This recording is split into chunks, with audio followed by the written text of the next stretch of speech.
Honorable Deputy Permanent Secretary for Education, Ministry of Education, Thailand, Dr. Pishet Phopakdi, dear teacher, participants, and friends from across ASEAN and beyond. Good morning from our SEAN headquarters in Bangkok, Thailand. It's such a great pleasure to welcome all of you to the online orientation for the ASEAN Youth Camp 2025, or as we call it, AYC 2025.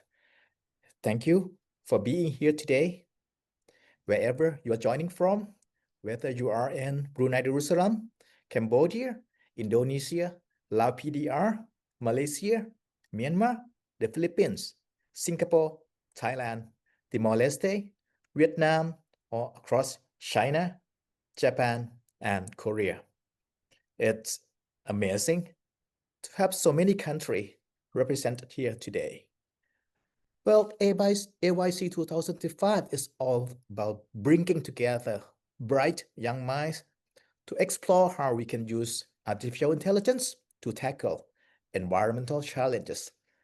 Together, this year's theme, AI Hackathon for Green Sustainability, is more than just a title.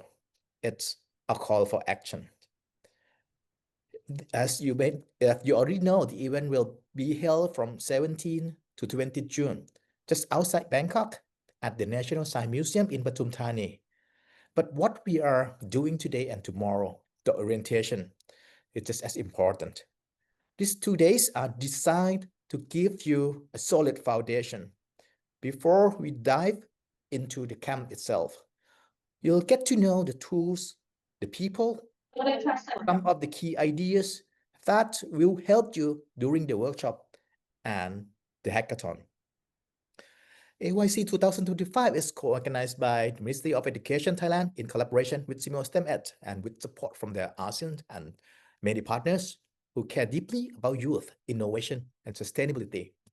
We are expecting around 150 participants on site and 500 joining online, including students, teachers, educators, and experts from across the region.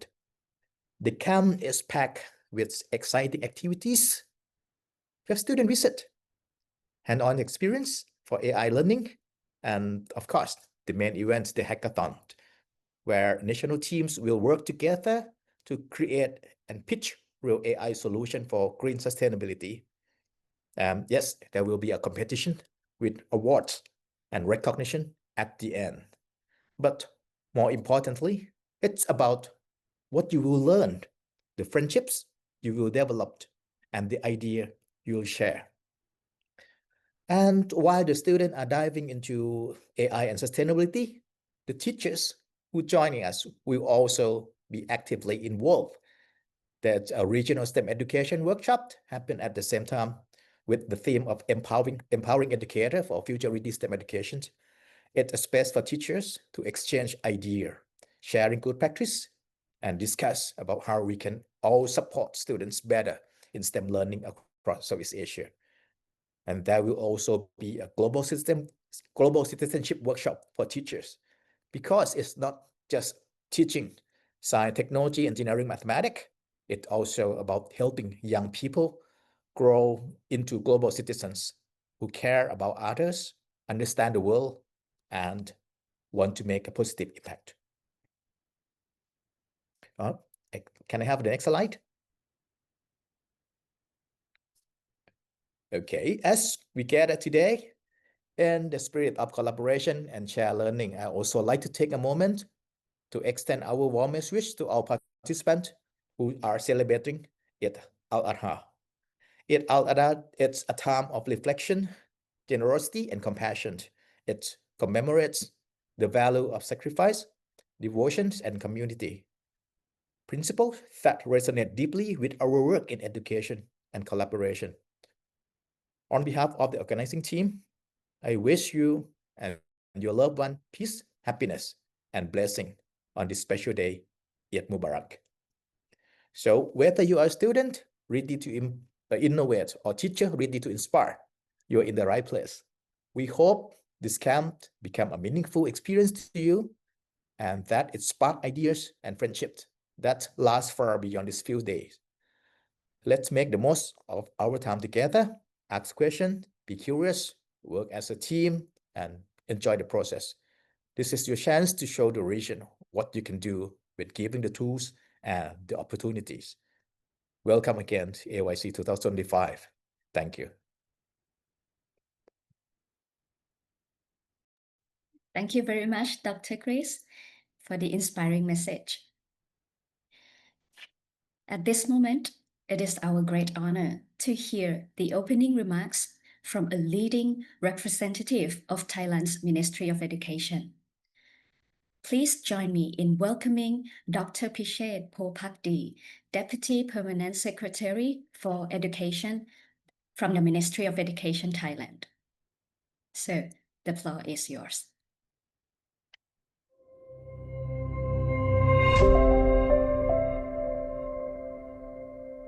Dr. Krisachai Somsaman, the Center Director of CMO STEM Ed, our partners, dear teachers, students, and friends from ASEAN and Pacific countries. Good morning and warm greetings from Thailand. It is a great honor to welcome you all to the opening orientation of the Asian Youth Camp 2025 under the theme AI Hackathon for Green Sustainability. I'm truly pleased to see the strong participation of students and educators from across ASEAN and the Pacific countries, China, Japan, and Korea, coming together in this important initiative.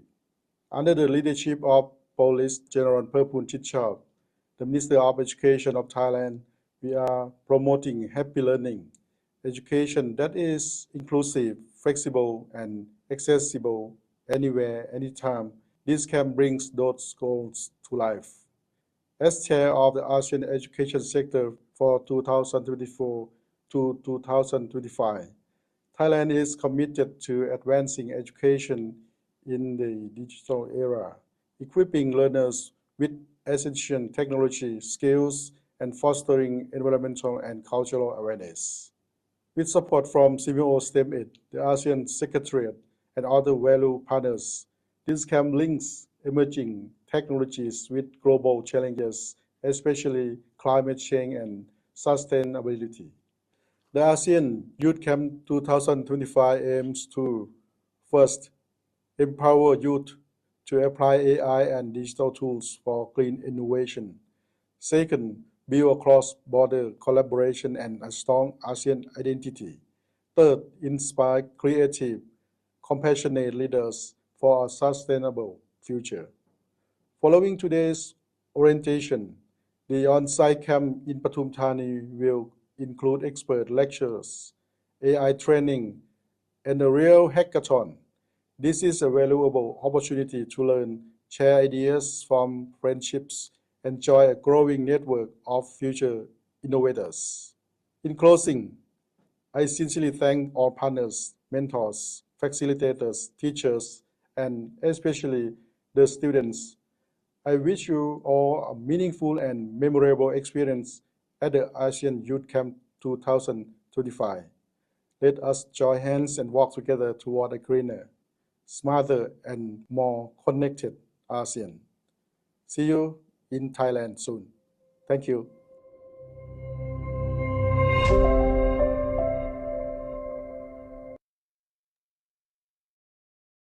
Thank you very much, Dr. Pishet, for your warm welcome and inspiring message, highlighting on walking together toward a smarter, greener, and a more sustainable future.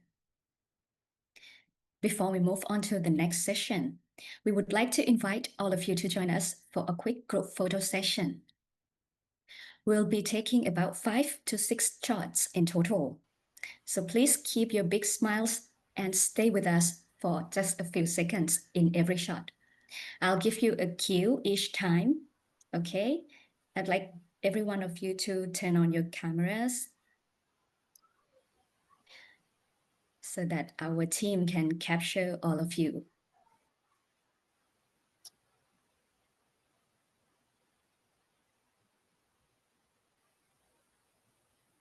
All right, everyone, are you ready? Smile big on my count. 1, 2, 3.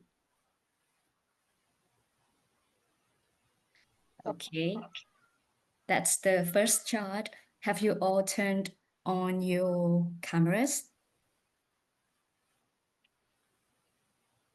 Okay, now let's go again. This time, show me your brightest smiles. 1, 2, 3.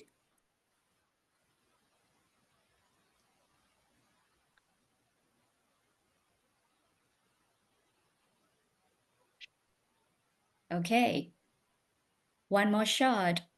This is the third shot with some fun. Let's do a mini heart. Ready? 3, 2, 1. Kun O, can you capture the 3 shots? Let's do a few more. Yes, let's do a few more. Okay, now let's pretend that we are on the magazine. Okay, let's do some more fun actions, poses. Ready? 3, 2, 1.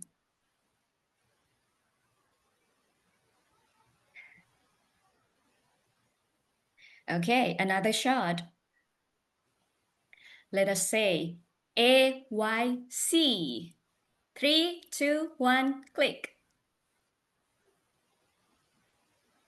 AYC. Got it? P.O., do you want another shot? Maybe one more, just in case, okay? Okay, Thank you. One more. last one. Group energy, big smiles, and excitement for the camp, okay? Ready? 3, 2, 1, go.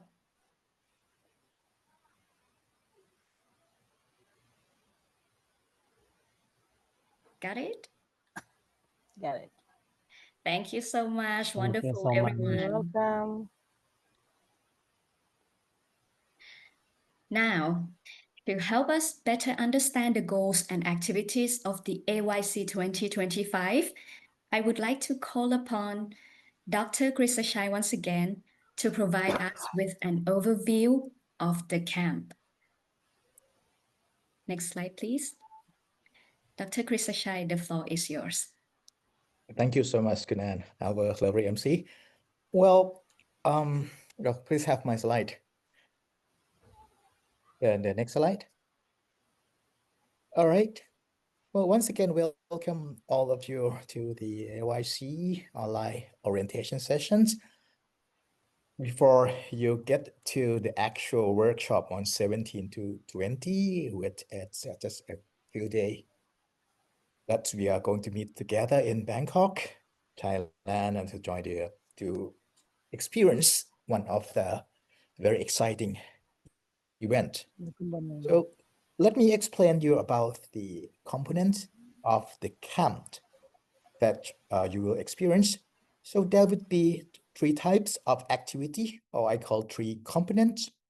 The first one is the hackathon, and the second one is the workshop, and the third one is the enrichment part, which are what you can call extracurricular activities that you will have a chance to visit one of our newest science museum, the Futurem, and one of the best science museum in Thailand, which it's called Ramanai Museum, as well as you have a chance to visit our ancient capitals, Ayutthaya, which you might have seen in some of the movie that you have been watching, the movie with Thai actors dressing in our traditional costume and have a photograph with those are part of the ancient capitals.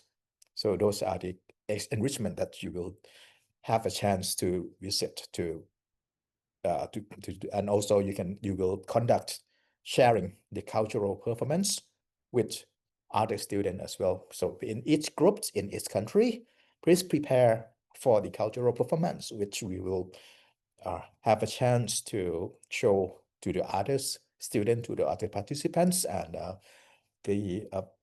our guests on the performance of from our culture for each country. So let me get back to the hackathon and the workshop. So the main event is the hackathon, which it's not really something that you will need to build prototype or working on something to develop something. Hackathon for in this camp, it's some kind of a ideation process. We would like you to develop certain idea for using AI to provide solution to certain problem. The problem will be given to you at the very beginning of the first day. After the opening ceremony, I will provide you with the problem. So you will have the time after you get the problem until the pitching day to develop the solution to that problem.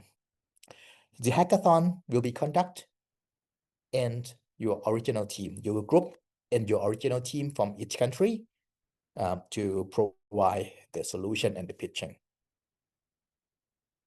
So that's the main part of the hackathon, the first component.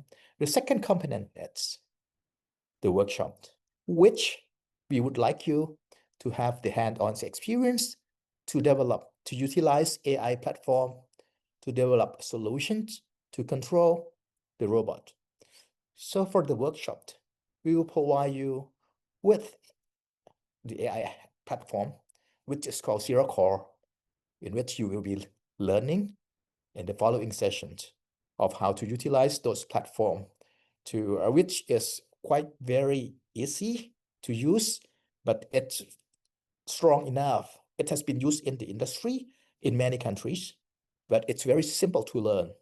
And you can spend a couple days in terms of building the system, developing the data set, developing model, and then utilize those model to program the robot to solve the problem. So that's part of the workshop that we will provide you with the hand-on experience. And you will develop that solutions, provide the showcase, and then that would be a certain score that would be combined to the final score for the computation of who would be the winner from this event, the hackathon. And unlike the hackathon part, the workshop will be a mixed team. So for a workshop, you won't be in the same team as your country team and as your national team, but you will be spread and grouped together with students from other countries. So you will work together across country during the workshop to ensure that you develop the communication skill, you build friendships with other part of other countries, and also you develop solution together. You enjoy, you have fun together to provide that solution. So this is the second component, and the third component is the enrichment, which I believe that it's very enjoyable at that. And if you have questions on this, we will have at the very end of today's sessions that we are open for question and answer. Well, second thing, oops. Can you go to next slide? I forgot that I am not sharing the slide. So to make life simple for you, here it's a diagram of all the three components. So for the hackathon, on Saturday and Sunday, we will provide you with introduction to AI system, AI for green sustainability. So you will understand what the AI is and how you are going to use AI to solve problem, especially green sustainability problem. We have 2 days that we will provide you with the information. The first day, which is today, we'll provide you with the introduction. And the second day, we provide you with some example from the experts from the industry. They'll come up with some certain example, how they use AI to solve the problem, which it's in their local community, in their interest. One of the example will be of wildlife conservation.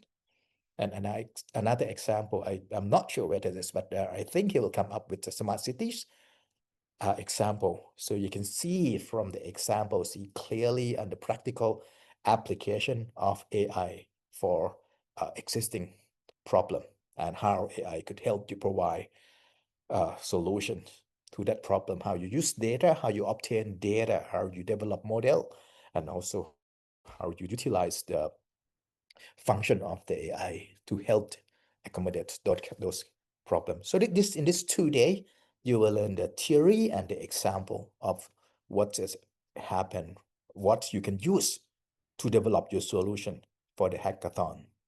And like I mentioned earlier, on Tuesday the 17th, after the opening ceremony, I will provide you with the problem statement and all the requirements that you need to provide to the judge and during the pitching. So two kind of submissions. One is the written document, and the second one is the pitching itself. And then you will develop the pitching. You have 10 minutes for pitching, and then the judge will also provide you with the question, some questions which you need to answer. So that would be the pitching will happen at the morning of the last day of the camp, which is Friday the 20th. So that's the first part, the first component of the hackathon. And then I mentioned earlier that we also have the workshop for you, which is a hands-on experience for you to use AI's platform to develop solution with your hands-on experience. The platform is called Zero Core, which has been developed by King Mongkut Institute of Technology, Lat Krabang in Thailand. So this Zero Core platform, it's very simple to use. It's visual-based programming, so you don't need to be expert on coding. You can just drag and drop the visual component, connect together, and you can also develop the dataset with using this camera and to record, to capture the image and bringing in those image into the AI platform to develop the model. And then you can do visual programming to ensure that the robot will work according to your program and the model that you have been developing. So this 2 days, Saturday and Sunday, you will provide with necessary information on how you're going to use the Zero Core platform. So be sure that you listen carefully, you joyfully for the presentation this today and tomorrow. So you will learn and you'll you have a chance before you come to Thailand to try out the Zero Core on your own. When you come to Thailand, during the hands-on workshop, we will provide you with the equipment, the robot, and then you can develop your solutions according to the problem during the day that you are in the camp. And at the very end of the second day on Wednesday, 18th, the judge will walk around to your group and see how the performance of your project will be. So according to some of the criteria that the judge will look at, how is this performance? It's at the accuracy on the project that you have been developed. So these are the main part of the camp. And for the enrichment, we will have the opening ceremony on Tuesday the 17th. And then on the second day, on the 18th, you will have the chance to work on the workshop. The hackathon, you need to do on your own. After you receive the problem statement on the 17th, and then you have the time that any free time that you have, you can get together in a group. We provide some space that you can discuss among your group to develop the solutions for which you will come up to the pitching on the morning of the last day on Friday 20. And on 19, you will have a chance to explore, enjoy your life, exploring the museum, which I just mentioned that we have a new museum called Futurium, and also you have a chance to visit Ramanai Museum as well. And then you'll go to visit Ayutthaya. On Friday the 20th, we have the awarding ceremony, the closing ceremony, and also the cultural performance, which we were expecting you to develop to do some showcase to do some performance to show your culture to other participants. You will have you can carry your national costume and also some of the video clip or music, so you can do the performance during that period. So I believe that it will be an enjoyable experience for all of you.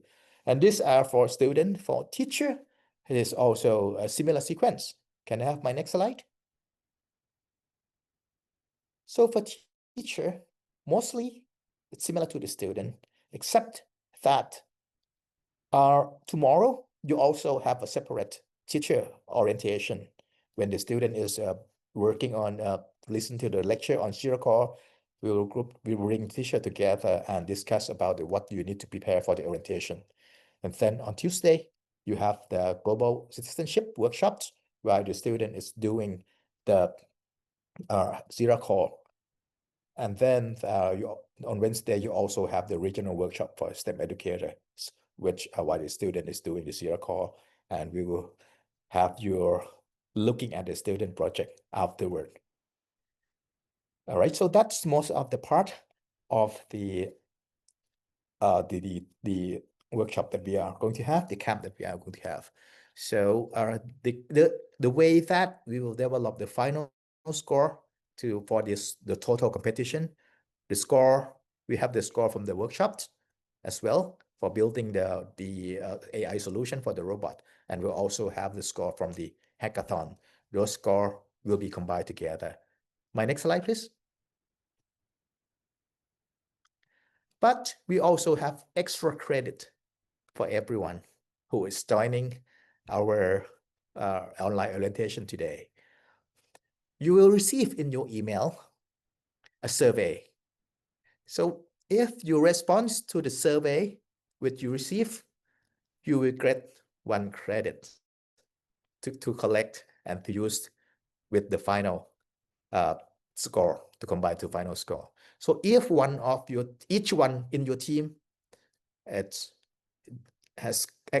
finished the survey, your team will get 4 credits. So ensure that you tell your friend to do the survey that you receive by the email. So hopefully this is clear to everyone. We will have a Q&A session. If you have questions, I'll be there to help you go through any confusions, or if you want more clarification, I can help you over there. But right now, I think it's the proper time that we could learn together from the best expert in AI that we have brought to you. Back to our MC, Kunal. Thank you so much.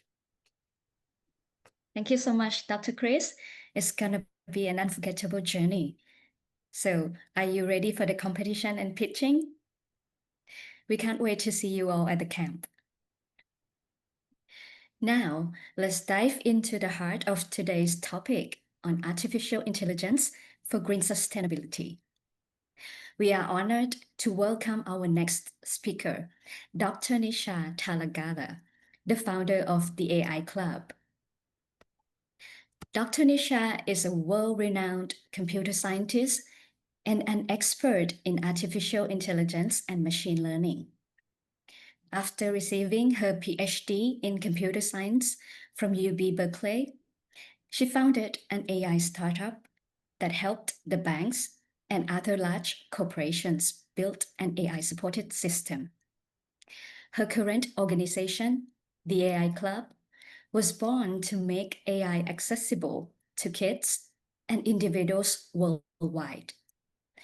AI Club has built a program where hundreds of students from K to 12 have learned AI, built and continue to build AI projects, learn how to understand the AIs all around them, and are empowered to apply AI to their passion in life. Now, I'd like to invite Dr. Nisha to start her session. Dr. Nisha, please take the virtual stage. Thank you very much for having me. I will share my screen. I will put it on, oh wait, that's not what I wanted to do. I will put it on slideshow. Hopefully you guys can see my screen. Perfect. Thank you everyone for having me, and I'm looking forward to speaking with all of you. So I'm going to give you guys an introduction to AI, tell you a bit about what's going on around the world, and then speak specifically about AI for sustainability and green technologies. So we'll start by just explaining what AI is. So AI, in a very simple form, is really the way that we use computers to do things that we normally think of human brains as doing. So if you think about a human brain, we do things every day without even thinking about it. Like I'm looking at you right now. I can see your faces, and I have never met you before, but I can connect your face to your name. And, later if I meet you, I will probably know who you are. Yeah, I can make a plan to, present to you today. I can, figure out how to use the Zoom. I can recognize sounds when somebody speaks to me. I can understand what they're saying. All of these are things that our brains learn how to do, from when we are very young, and we don't think much about how we learn them. But these are actually very difficult for computers to learn. And teaching computers how to do these things is fundamentally what AI is. So AI is a set of computer programs that teach computers how to do the kinds of things that we normally think about as being done by brains. AI is pretty much all around us in life. These are just some examples. There are digital assistants that, will talk to you and answer questions for you. If you decide to buy something, on an internet shopping site, you might notice that it suggests other things for you to buy. That's an AI. It has learned about you and it's trying to get you to buy more things. If you decide to watch a TV show, it might recommend other TV shows. That's also an AI. So you'll find that if you start looking for them, they tend to be everywhere. And particularly if you use the internet, they tend to be all over the internet. And this was true, by the way, long before ChatGPT came out. ChatGPT is not the new thing. It is new, but it is not the beginning of AI. And I'll talk about that a little bit more later. So let's, a digital assistant is a perfect example. We have digital assistants now sometimes on our phones. We find them on the internet. Sometimes we can buy devices. So let's talk a little bit about how a digital assistant actually works and uses AI. So say that I ask Alexa, digital assistant, a question, and it tells me, like I ask it, what time is it? And it tells me the time is 7:45 a.m. Now, what actually happened here? So the first thing to recognize is that Alexa was not trained on my voice. Like when Alexa was being built, I'm sorry, Alexa is talking to me. Give me just a second. Alexa, stop. I have one behind me and it doesn't like that its name is being used. So the point is that when it was being built, and I wasn't there, so how did it learn to recognize my voice? It learned because it listened to a lot of voices, and even though my voice is mine, it learned enough about voice that it could convert what I said to a sentence. Then it tried to figure out what is it that I'm asking. That's actually a different kind of AI. What is my question? That does not need me to understand my voice, but it does need to understand the sentence. Now, once it figures out that I'm asking for the time, then it will figure out the answer. That might be an AI. It might not be an AI. It depends on how it's built. Once it has the answer, it will convert that answer to a voice, and then the voice of the digital assistant will give me the answer. So you can see how it looks like it's talking to looks like we're talking to a person, but really we're talking to not just one AI, but multiple AIs. They happen to be just working together, and each one of them does one or more things that we normally expect a human brain to be able to do. So that's an example of the kind of thing we see in real life right now. So let's try another one. Self-driving cars. So I'm not sure how many self-driving cars are around where you guys live, but I can tell you that where I live, they're practically everywhere. And self-driving cars are basically cars that drive themselves. And they have to use a ton of different AIs because they have to make sure they don't run into people, that they don't run into lampposts. They have to figure out where to go, make sure that the people inside the car don't get hurt. Lots and lots of things that they have to do. So I'm going to show you guys a quick video of a self-driving car I used last weekend after I got back from Bangkok. This is in the city of San Francisco. I called a self-driving taxi. And it showed up and I got in it. And this is me inside the self-driving taxi in the city of San Francisco at night. So you can see that there's no one driving the car. And it's happily navigating the street. It's a busy city, it's dark, there's cars around it, some are driven by humans, some are driven by other computers. It took a turn, it knows where to go. And then it took me to wherever I wanted to go.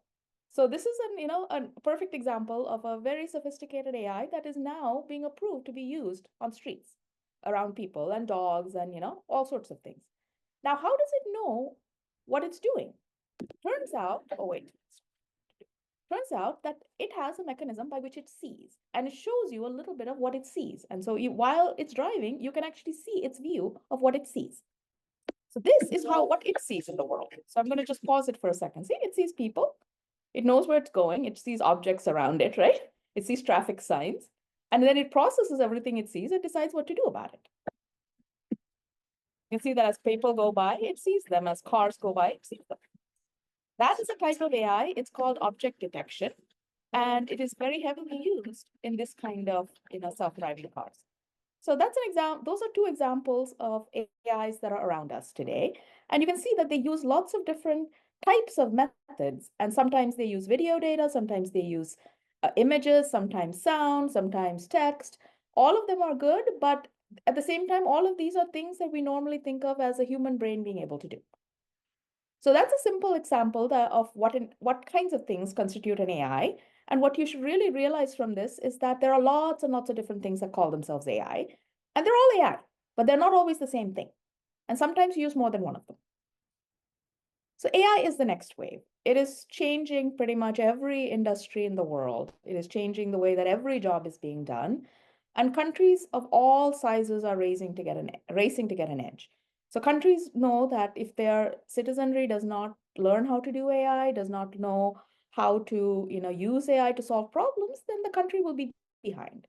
And so this is the reason why it is very important for students like yourselves to really learn AI, is so that you can be prepared for the world in which it will become the central way that lots of things are done.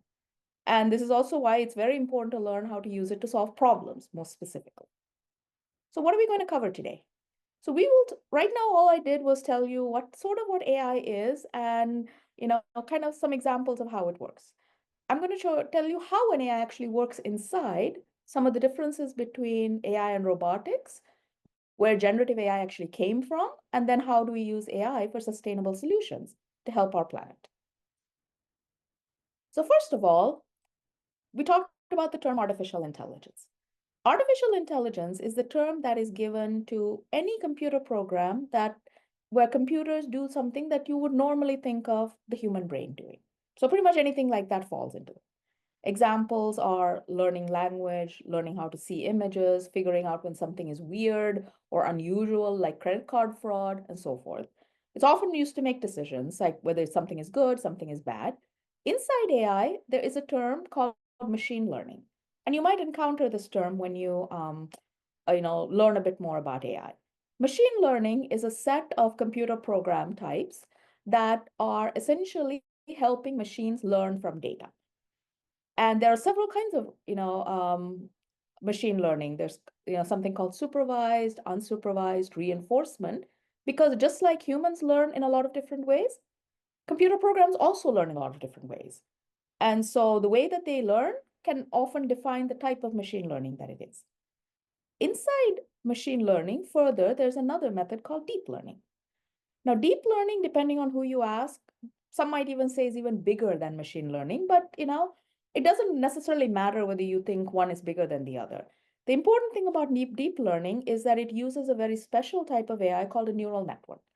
Now, a neural network is something that is very, very, very superficially like the neurons in the human brain. It's helpful to think of it that way, but it's not that similar, but they are really, really big networks of things called neurons. And so they're called neural networks. So the NN in all sorts of deep learning always stands for neural networks. Turns out the neural networks are really, really good for complicated data like pictures or sound or video. So, while, machine learning can often be very good, deep learning is usually a lot more expensive, or quite a bit more expensive, but turns out to be better when the data is very complicated. So those are some of the basic areas of, of AI that you might find into it.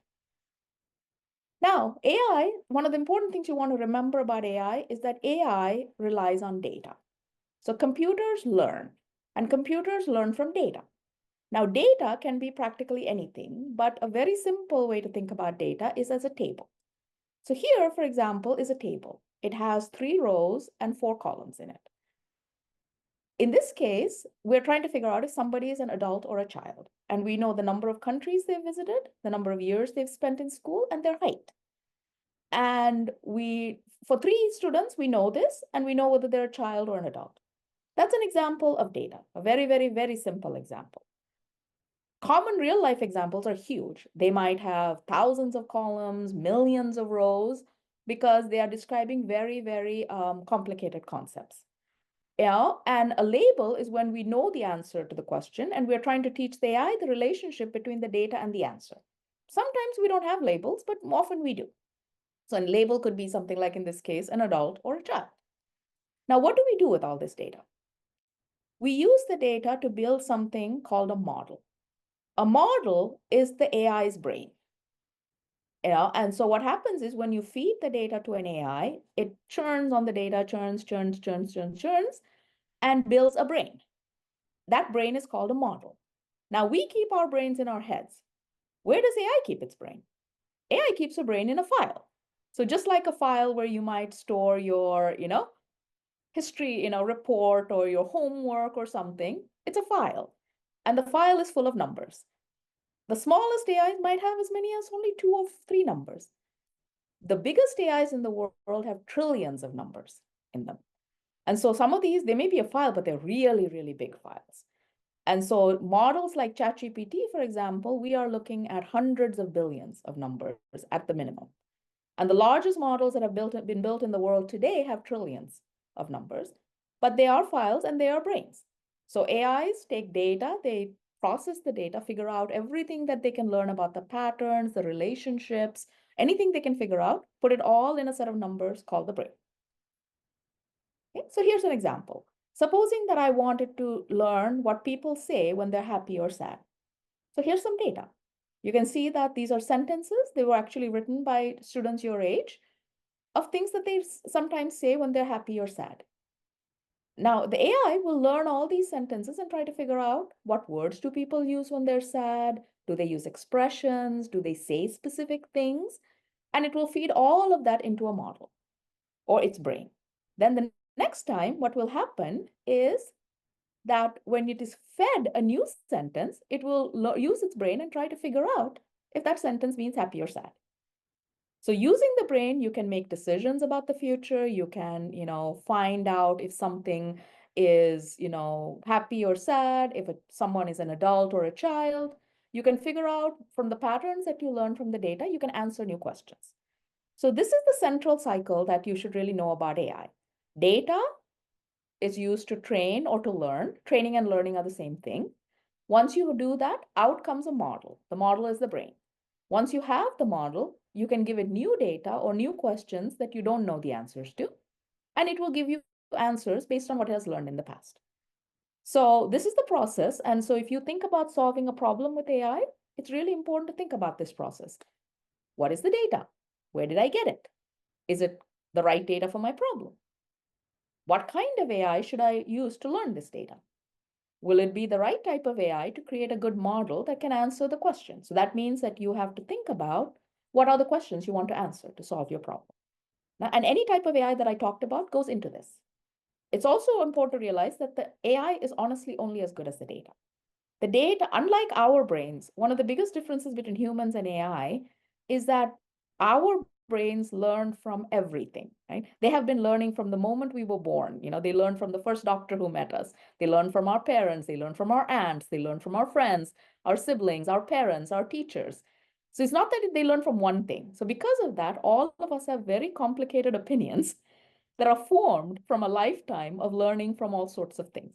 The AI, all of its opinions came from that data, which means if the data is bad, the AI is also not very good. And it could be anything from mistaken to just flat out evil, frankly, if you gave it bad data. So as a human, it's very important that the data be good. That's one of the single most important things that you can do to create good AIs, is to just make sure that the data is good. Everything else kind of comes after that. So that's a kind of a very quick turn on, how AIs fundamentally work. And even though the AIs like ChatGPT, for example, are very, very complicated, it's important to know that in the end, they do this. ChatGPT, for example, has learned from almost every piece of text on the internet. It has run out of text. There's no more text left in the world. This is the reason why it's going after private text, right? Text that's hidden in people's, things like that. It's because it has run out of stuff to learn from. And yes, it has learned, and it has a brain, a model, which is at least hundreds of billions of numbers big. And they don't train once, they train many times, and they cost millions and millions of dollars every time they train because the model is so big. So again, here, we talked about this. We gave it lots and lots of examples of happy and sad. We trained it. It developed a brain that thinks that it knows the difference between happy and sad. I give it a new sentence like I'm feeling great. It will match that sentence against everything it knows and make a decision of whether this sentence is happy or sad. So now let's talk a bit about where AI came from. So I have a little timeline here, which I think is important to understand. And so first of all, artificial intelligence has been around since the 1950s, which is now like, what, 75 years ago? That's when the concept actually started. For a long time, the concept honestly did not do much of anything. It just kind of sat there. And then over time, two or three very, very important things happened. First is that starting around the 1970s, computers became cheaper and faster. AIs use a lot of computers. So when I built my first AI, which was many years ago, the computers were not fast enough that I actually had to sneak into a computer lab and use all the computers they had. Because otherwise I could not build them in parallel. So I would run around from computer to computer pressing go, go, go, go, go, because it was the only way I could get as much compute power as I wanted. So along the way, computers became cheaper and faster. This caused new types of AIs to evolve, particularly the neural networks and the deep learning. So neural networks and deep learning are much, much more expensive than other kinds of AIs, and they really could not really show their power until the computers got faster. Then in the 2000s, computers became really fast.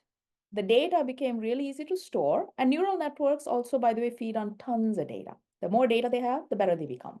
So those two kind of came together really nicely, and people figured out how to share neural networks and algorithms and stuff like that so that they could try out each other. Then in 2017, people at Google created a very, very important paper. It's called Attention is All You Need, which introduced a type of neural network called a transformer. And a transformer figured out how to connect these neurons in a way that we hadn't done before. That is the foundation of large language models. And so large language models started with GPT-1, GPT-2, GPT-3, and then ChatGPT is a little over GPT-3. So all of the things that you are seeing right now of ChatGPT and generative AI all came from this progression. And so the important thing to remember is that there are lots of businesses running in the world today that are using the kinds of AIs that were built like 15, 20 years ago, because they still solve a lot of useful problems. So there's lots of different kinds of AI, and I intentionally created this entire presentation using examples that are not generative AI, because I want you guys to see that AI is bigger than generative AI and what, all the different types of AIs look like. So you can see that it's growing. And the important thing to remember is that these forces that caused it to grow, they're going to cause it to grow even faster. The only thing we've practically run out of right now is data. And that's data about humans, data about the planet, tons and tons of untapped data. Data about space, like the Hubble telescope and the James Webb telescope bring in more data every minute than we can possibly analyze. So data is still, far beyond anything we've, tapped. But we have run out of certain kinds of data, human text being one of them. But there's still an opportunity to build tons and tons of AIs because tons and tons of data is coming in and we are not throwing away any of it. So hopefully that helps you understand the context of we're in a very interesting time, but we did get here through a process. And if there's one thing you want to take away from it, the speed of development will become higher. This curve was not like this. It was not like this. It was like this. And it will continue to grow like that. Also, the other reason why you should learn AI. So now I'm going to just talk a little bit about the relationship between AI and robots. This is very important because often in the movies, when we see AI, we almost always see a robot, and it's either a very good robot or a very bad robot, because that's where good stories come from, right? And so often they're scary robots. Like for many people, the first experience of AI is Terminator, and that's a very scary experience. But AI and robot are very related, but not the same thing. So let's give an example. Say I have a robot and I say, robot, please get me a cup of coffee. What does this have to do? Robot has to talk to me and understand that I want some coffee, figure out where the coffee is and figure out how to get to it. Then it has to actually get there, get the coffee without breaking the cup and bring it back to me. So some are robotics and some are AI. The part of the robot that talks to me, understands what I'm trying to get at, and figures out how to do it is more AI. The part that actually gets to the kitchen, figures out how to pick up the cup without breaking it, and brings the cup back to me, that's robotics. So robotics will help you move the arms and the legs. Like in this case, for example, it'll make sure that the robot can climb the stairs without tripping or breaking something and without dropping the package that it's carrying. That's robotics. That requires physics, motion, mechanics, all of those things. Without that, it won't happen. Talking to the human, figuring out the pattern, knowing where the kitchen is, knowing that the kitchen is the right place to get the coffee, all of that is AI. And it comes from patterns and knowing things. Now, are there robots without AI? Absolutely. So if you look at a robot in an assembly line, it does all the mechanics, but it's not intelligent. It does the same thing for every car that goes by. And that is its value. Its value is that it will do the same thing exactly the right way every time. It will not decide, oh, for this car, I'm going to do it this way. For that car, I'm going to do it that way. So this is a robot that's mostly mechanics and very, very little brain. A digital assistant is mostly brain, no mechanics. It doesn't move, it doesn't go out and get anything, but it will talk to you, autocorrect on your phone, spell check on your phone. No mechanics, just brain. Now, things get really fun when you combine the brain and the mechanics. That's when you get intelligent robots. They can do a lot more than those devices that can't move, and they can do a lot more when they have a brain, not just arms and legs. So a lot of interesting problems in the world can be solved if you can just put a brain inside a robot and get that brain to do a right thing. The self-driving car I showed you is a perfect, it may not look like a robot, but it is a robot. It's a gigantic driving computer. And everything, decision that it makes about how to turn, when to stop, how much to change the steering wheel. And for those who have not been in San Francisco, it's a very hilly city. How to go up a hill, how to go down a hill without careening around. All of that is robotics, but it is driven by the brain of the car. So that's the way you want to think about AI and robotics. They are very complementary, but depending on which part of it you're dealing with, you might be looking at robotic technology or AI technology. And you can actually build them separately and put them together. So if anyone wants to guess how self-driving cars train, they train on computer games. So they train on games where they drive in very, very difficult situations and they're supposed to not kill anyone. That is the brain exercising, right? So before a self-driving car finds its way into an actual car, it has to be able to navigate streets in a computer game where it is given simulations of real roads. And then it's expected to do that. So long before the brain gets into the robot, the brain has to pass some tests. So now let's switch over topic a little bit. I'm going a little fast, so I'll kind of try to slow down a little bit. Let's talk a bit about AI for sustainability and AI for green, technology. So as we saw already, AI can be used, for pretty much anything where you take a pattern and you learn the pattern and you use that pattern to make some kind of a decision. This applies to a lot of, environmental problems. For example, recycling is a perfect one. If you can look at something, figure out what it is, and decide which recycle bin it belongs to, you can go a long way towards automating recycling. At least in the part of the world where I live, wildfires are very common. And part of that is because of climate change. And climate is changing so rapidly now that, we are getting a lot of fires and they're destroying houses, they're hurting animals, and so forth. You can predict whether a wildfire might happen, You can predict where, once it happens, you can predict where it will go by looking at the temperature, the weather, the vegetation patterns, the construction, the housing around it. You can make reasonable predictions whether it's likely to go this way or that way. And that is very important when you don't have enough firefighters and you have to figure out where to send them. So that's a perfect example. There's a lot of things that you can do with AI to predict, for example, weather patterns, floods, particularly flash floods and the kind of floods that happen just instantaneously, and they become just very, very intense, very, very soon, quickly. And so those can be very threatening to human life. There are ways that you can, understand the migratory patterns of animals. For example, one of the things that one of my students is working on is the understanding the migratory patterns of mosquitoes. So mosquitoes are the carriers of malaria, dengue, Zika, and a whole bunch of other diseases that kill almost 1 million people every year. And while mosquito patterns have been studied for many years, because of climate change, mosquito patterns are changing. So mosquitoes are now going places that they didn't used to go before, and they are taking their diseases with them. So there's lots of things that you can do from an AI perspective to address or help mitigate that issue. One of them is to predict where the mosquitoes will go. The other is to actually listen to the sound and try to figure out what kind of mosquito you've got on your hands, because different mosquitoes carry different kinds of diseases. It turns out that you can listen to the sound of their wing beat, that little, that annoying little sound that they make when they're around you and you don't know exactly where they are, but you know they're there. You can listen to that sound and an AI can tell you exactly what kind of mosquito it is, and then you'll know exactly what kind of disease it carries and what you should do about it. That's an example, and sound, by the way, is wonderful. It turns out you can listen to corals in the ocean and tell if they're healthy. I did not even realize until recently that corals made noise and that you could hear anything underwater, But it turns out corals make a very specific vibration when they're not well.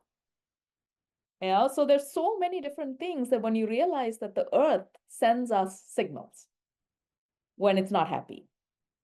And when you have AIs that can listen to those signals, and sometimes there are even signals we can't hear as humans or realize they exist, but the AI can see them. They can go a long way towards figuring that out. AIs can help grow better crops. We have a water shortage in the world across the board because we don't have enough fresh water as a planet. It's a finite resource. And most of our water in the world goes to irrigation. And most of our irrigation is not as efficient as it should be, partly because climate change. Like when the climate changes, you don't know how much water you need. And if you don't have efficient, smart irrigation, then you're using more water, which means that somewhere along the way, there's less water. So you can see that, by optimizing irrigation, by understanding what helps plants grow best, there are so many different ways that AI can be used for sustainability problems. So how do we do this? So one very important thing to realize is that all the AIs in the world, even if they're built by big banks, hospitals, companies, whatever, they almost always follow this cycle. And so this is the cycle that you should follow. The first thing is, what is the problem? And what, so that would be considered in the corporate world as a business need, but the simple statement is, what is the problem you're trying to solve? Then you should always ask yourself, why is this problem right for AI? And do you need AI? These days, everyone in the world is super excited about AI. So kind of like you get a lot of excitement if you say, I'm going to use AI. But sometimes problems don't need AI. Sometimes problems just can be solved, right? And when problems can be solved, if you don't need AI, it's not the most, sometimes often it's the most expensive way to solve a problem if it's not what you need. So you should really ask yourself, why do you need AI? Then you have to find data. And as we talked about, it has to be good data. Then you have to train the AI brain. Then you have to test the brain to make sure that the brain is working well. Then you have to put the brain in use, like a brain sitting on your computer. Remember, a brain is a file. A brain sitting in your computer is not helping anyone. You have to actually put it into an application or into a device or into a robot. Then you have to put it out to use. And most importantly, you have to see how it does in the real world. And then you have to make it better. So every single AI in the world that has done well because they went through this cycle, but not once. So how quickly do you think companies retrain, and go through this cycle? Some companies go through the cycle every 15 minutes. They've got it so automated that they will develop a new AI brain every 15 minutes, and it will be put in use, and they will study it, and then they'll give a new one. Some areas, most of the world, when the training is very expensive, won't do it that often, maybe 2 or 3 times a year. Places in the world where you have to get lawyers' approval, maybe 2 times a year. Like places where human health is involved, like you're detecting a disease and someone could die if you get it wrong, you don't get to change your opinion every 15 minutes. You have to, when you create a new brain, you have to submit a big report explaining how this brain was created, what is the data, what did you test with, and only if you get approval from sometimes the government are you even allowed to put that brain to use. So the frequency of the cycle can change, but the cycle always exists. So I would encourage you as you develop, ideas for this hackathon, follow this cycle to the extent that you can. So let's give an example of this in action. So I want to play for you guys a video of one set of kids who built a trash sorter. Hi, I'm Anya and I'm in 7th grade. Hi, I'm Sanaya and I'm in 5th grade. Hi, I'm Manishi and I'm in 5th grade. Hi, I'm Shreya and I'm in 7th grade. Hi, I'm Sonal. I'm Shreya and Amishi's mom. And we are The Recycle Squad! Have you ever wondered what happens to trash when it is misclassified? On November 12th, we went to our community center for recycling to find out.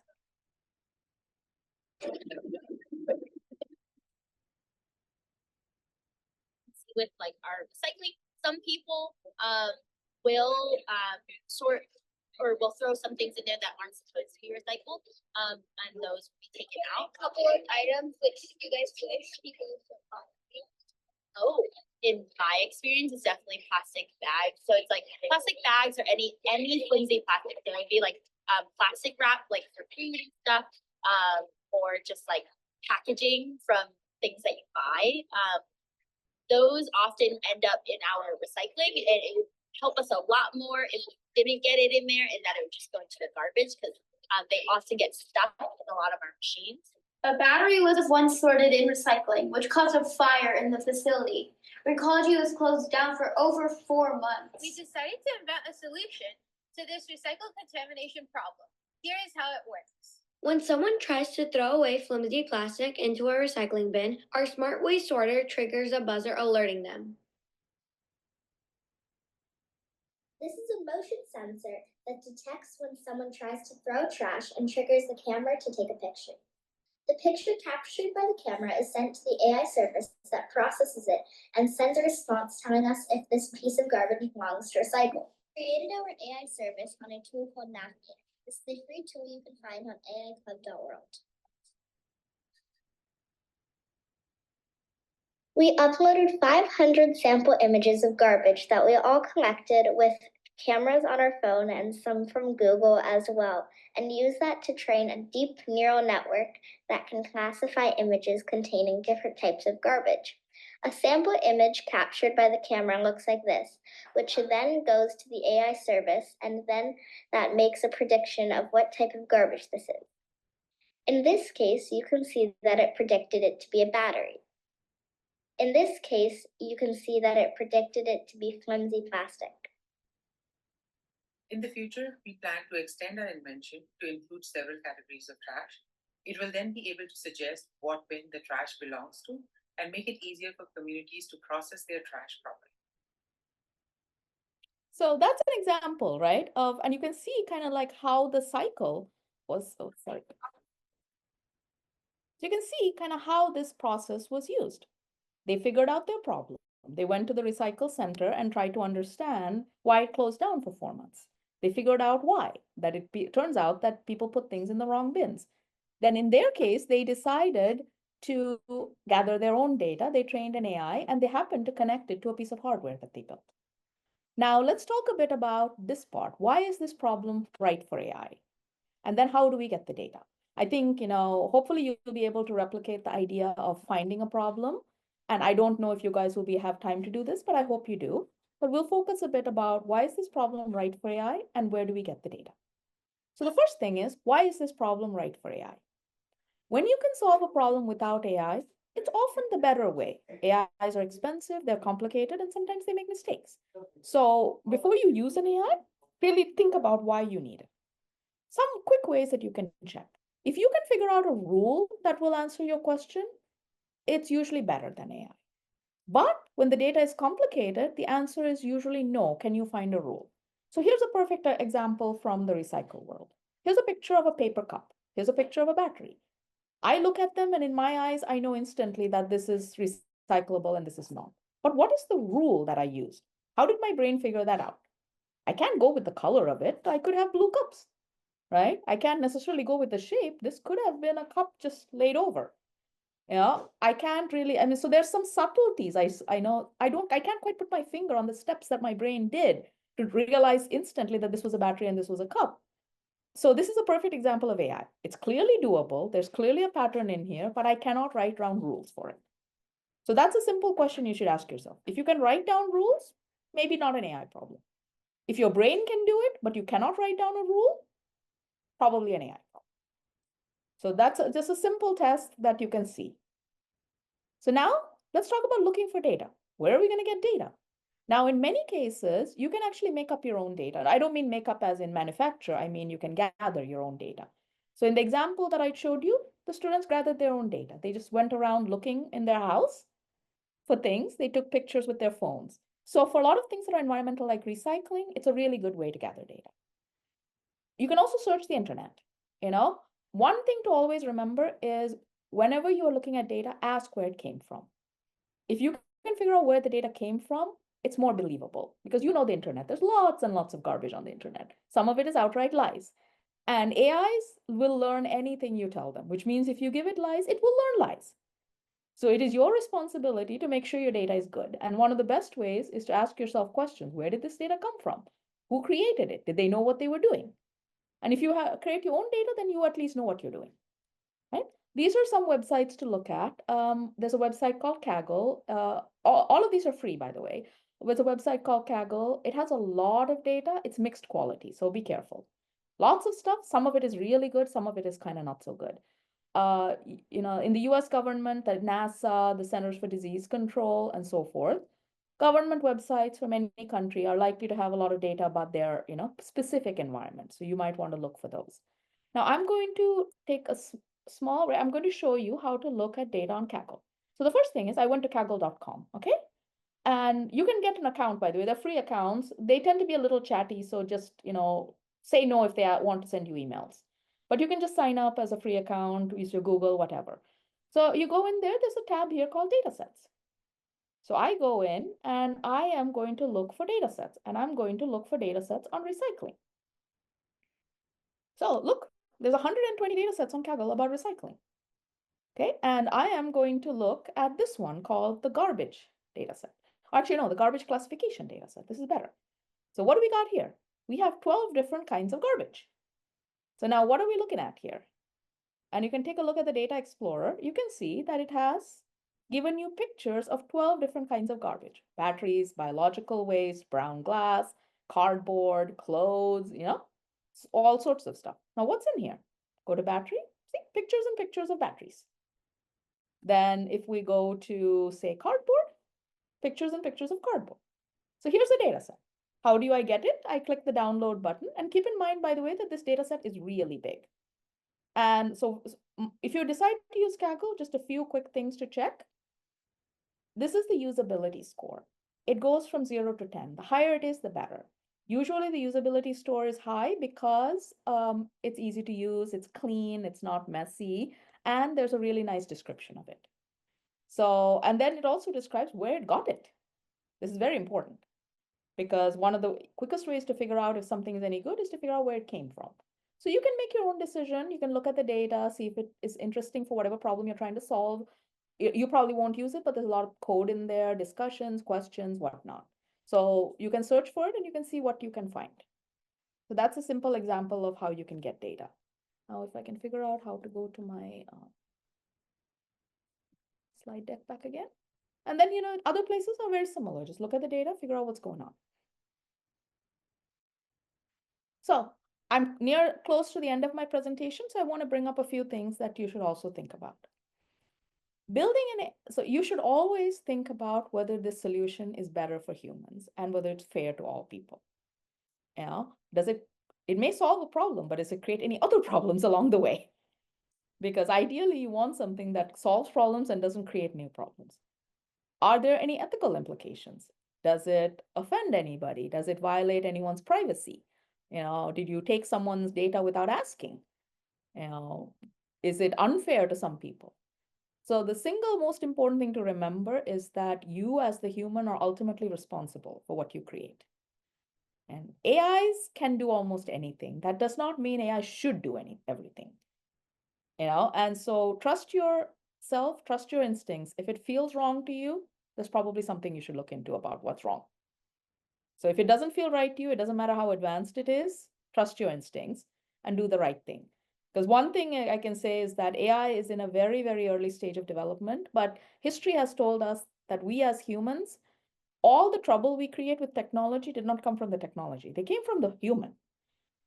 Every possible kind of problem we have gotten ourselves into is because we as humans chose to do something with the technology, and that is not any different from AI. So as the next generation, really remember that you are responsible, you have agency, you have the right to make decisions, and you really should trust your judgment. So, hopefully with that, I've given you guys something that you can go off and expand, and explore, and I'd be happy to take questions.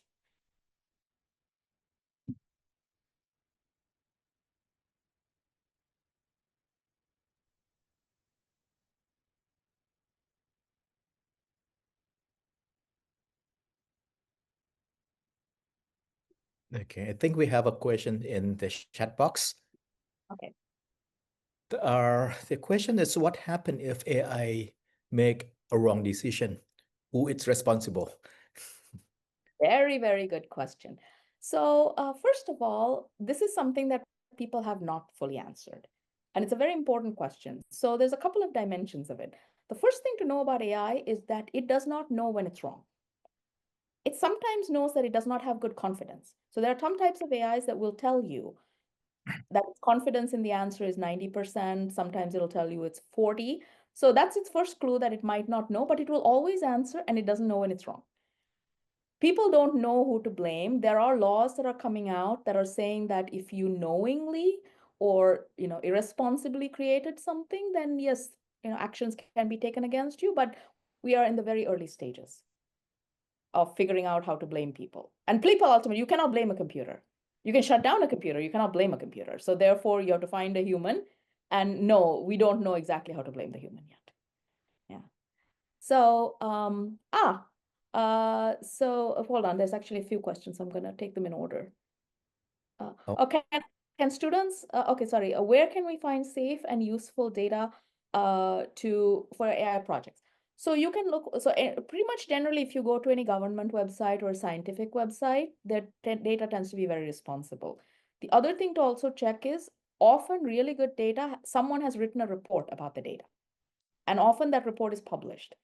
So if you find that the data set you're trying to use has a published report about it, where people said, "Oh, we are the people, we created it," right? And this is how we created it, that means it's credible. When you go to a site like Kaggle, like I can upload data to Kaggle today if I want to. So that doesn't mean my data is credible. So when you go to Kaggle, just double check and see if there's a report attached, some description, have other people use the data set. That's how you convince yourself that it's credible. So can students like us really build AI models ourselves? Absolutely. So the students, the video I showed you, they built it. And that, by the way, that video is about 3 or 4 years old. So this isn't even new. There is if you guys want to see what other students have done, one thing I can probably show you is we run a research symposium every year. The next research symposium is coming up in 2 or 3 weeks. Please feel free to register. It's free and open to all. The research symposium has, by the way, it has really awesome keynotes. There will be a keynote from Optera about how to use AI for agriculture. There's a keynote from Harvard Medical about how we use it for cancer. But these are all students who are presenting their research, and they're all about your age.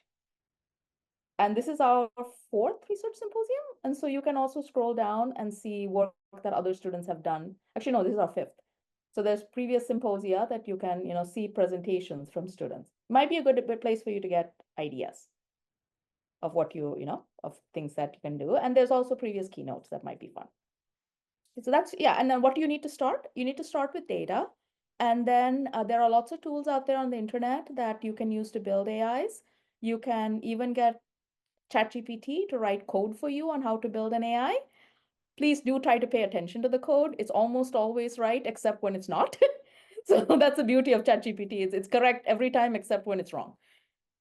And it doesn't know the difference. So therefore, just be careful, but it can be done. So Well, yeah. just want to Sorry. add, the student will learn using Zero Core. This is another platform that you can build AI with your own data set as well, collecting data, Perfect. the model. Yes. So you Okay, should be able to learn how to do that. And that way, just think about how you can apply that to the problems. okay. Um, A question from Brunei, from student from Brunei, from Singapore teacher in the chat okay. as well. Let's see. Is it this one, the one about agentic? From Brunei, it's what advice would you give to someone who is interested in learning about AI? I mean, I think there's a lot of resources out there. You can check our website resources. We have a ton of stuff. And you can also see if there are people who write newsletters and things like that. That would be what I would suggest. Just kind of look online. And frankly, it doesn't hurt to ask ChatGPT. Okay. Have it explain it to you. It's not a bad idea. And just, be very specific, as in, I want an answer in 2 sentences, and then keep asking questions. Feel free to check out the resources on the website. There's lots of them. So, there's also a textbook that we wrote that might be helpful if you're a teacher. So, okay, let's see. From Singapore, Kamal Jacob. Yeah. Hi, Tanisha, how do you effectively pre-process audio data to remove noise for real-time collection of audio data? Very good question. So there are filters that you can apply to remove noise. There are some very nice Python libraries out there. librosa is one of them. It's called, I'm going to just type it into the chat so that it's a Python library is called librosa, but there's lots of, Python libraries. It can process the audio data. It can also essentially convert it into numbers, because AI sometimes prefer numbers than, simpler AIs prefer numbers. More complex AIs can take the raw audio files. So check out, things like librosa. There's also lots of other Python packages that will help you slice, dice, divide up, stuff like that. Okay. Current AI, latest progress is agentic AI. Oh, where did it go? Okay. Agentic AI. Agents are very powerful. There are lots and lots of agents that can solve all sorts of problems. I expect it to be very, very disruptive. You can think of agentic as like an online deployment of an AI. Remember, we said that if the brain is sitting in your computer as a file, it doesn't help anybody. But when the brain is in a computer program that can sort of run around and do things for you, suddenly it becomes very powerful indeed. Next question. What are a few things you would have done differently when you started your journey in learning AI? That's a very good question. I think that I can tell you, okay, I think I know what. I bought a lot of AI textbooks, okay? I still have them in my garage. I never got past chapter 2, which was about Bayesian statistics. I could not get past chapter 2, and I like math. So I think my only advice to you is AI is better learned top down, Okay. not bottom up. And part of the reason is because the top is moving so fast that if you start from the bottom, the top will be a whole other thing. So that was, I think, my mistake. Every time I tried to learn AI top down, I basically just got bored and stuck. When I started bottom up. When I started learning it top down, I learned how to use it first. Then I learned how to use it well. Then I learned why it does the things it does, right? And went down. So that may be my one, suggestion to you. And I still haven't read that book on Bayesian statistics. So yeah, I think that might be all the questions. Okay. Are any more questions from our participants, students, teachers? Anything you would like to know? This is the opportunity that we still have a couple more minutes for the Tanisha to help you enlightening and what the difficulty you are facing. Well, in the meantime, let me ask you one of the questions that's always on top of my mind. I'm looking at AI as something would make the world behave differently, because the old world that we are working on, it's on deterministic. Yes. And the AI world would be something which become the probabilistic or even the stochastic? What do you Yes. think about that? So I think it's something that people have a lot of difficulty wrapping brains around. And this is also the reason why I said some things should not be done with AI. For example, I don't want my bank balance to be probabilistic. I want it to be deterministic. I don't want opinions about my bank balance. I want to know what it is, right? So there are some places where it just doesn't belong. Knowing that I might ask about it today versus tomorrow and maybe requiring it to give me a quick answer, that could be good AI. So I think it takes a lot of difficulty for humans to understand that computers can now be probabilistic because we're used to computers saying yes or no, and now they will say all sorts of things. So I think what I've found is maybe having these AI tools out there and making them easy to use. So one of the biggest things that ChatGPT did for world awareness is that it made it easy to access. Like GPT-2 and GPT-3 were insanely powerful, but they were really hard to use. And nobody knew about them except, people like us. But now everybody knows. So you start using these tools and you start getting the sense that, yeah, they seem to be wrong sometimes. They seem to, yeah. And then you start to kind of adapt your thinking and your process to this idea that computers are now have opinions rather than answers. It's hard, but it is happening and it needs to happen because AI will always be probabilistic. I think explaining it to students, what I found is helpful. So. Sure. We have a couple more questions. Yes. So there's how do you, between humans and AIs, who can grow crops better?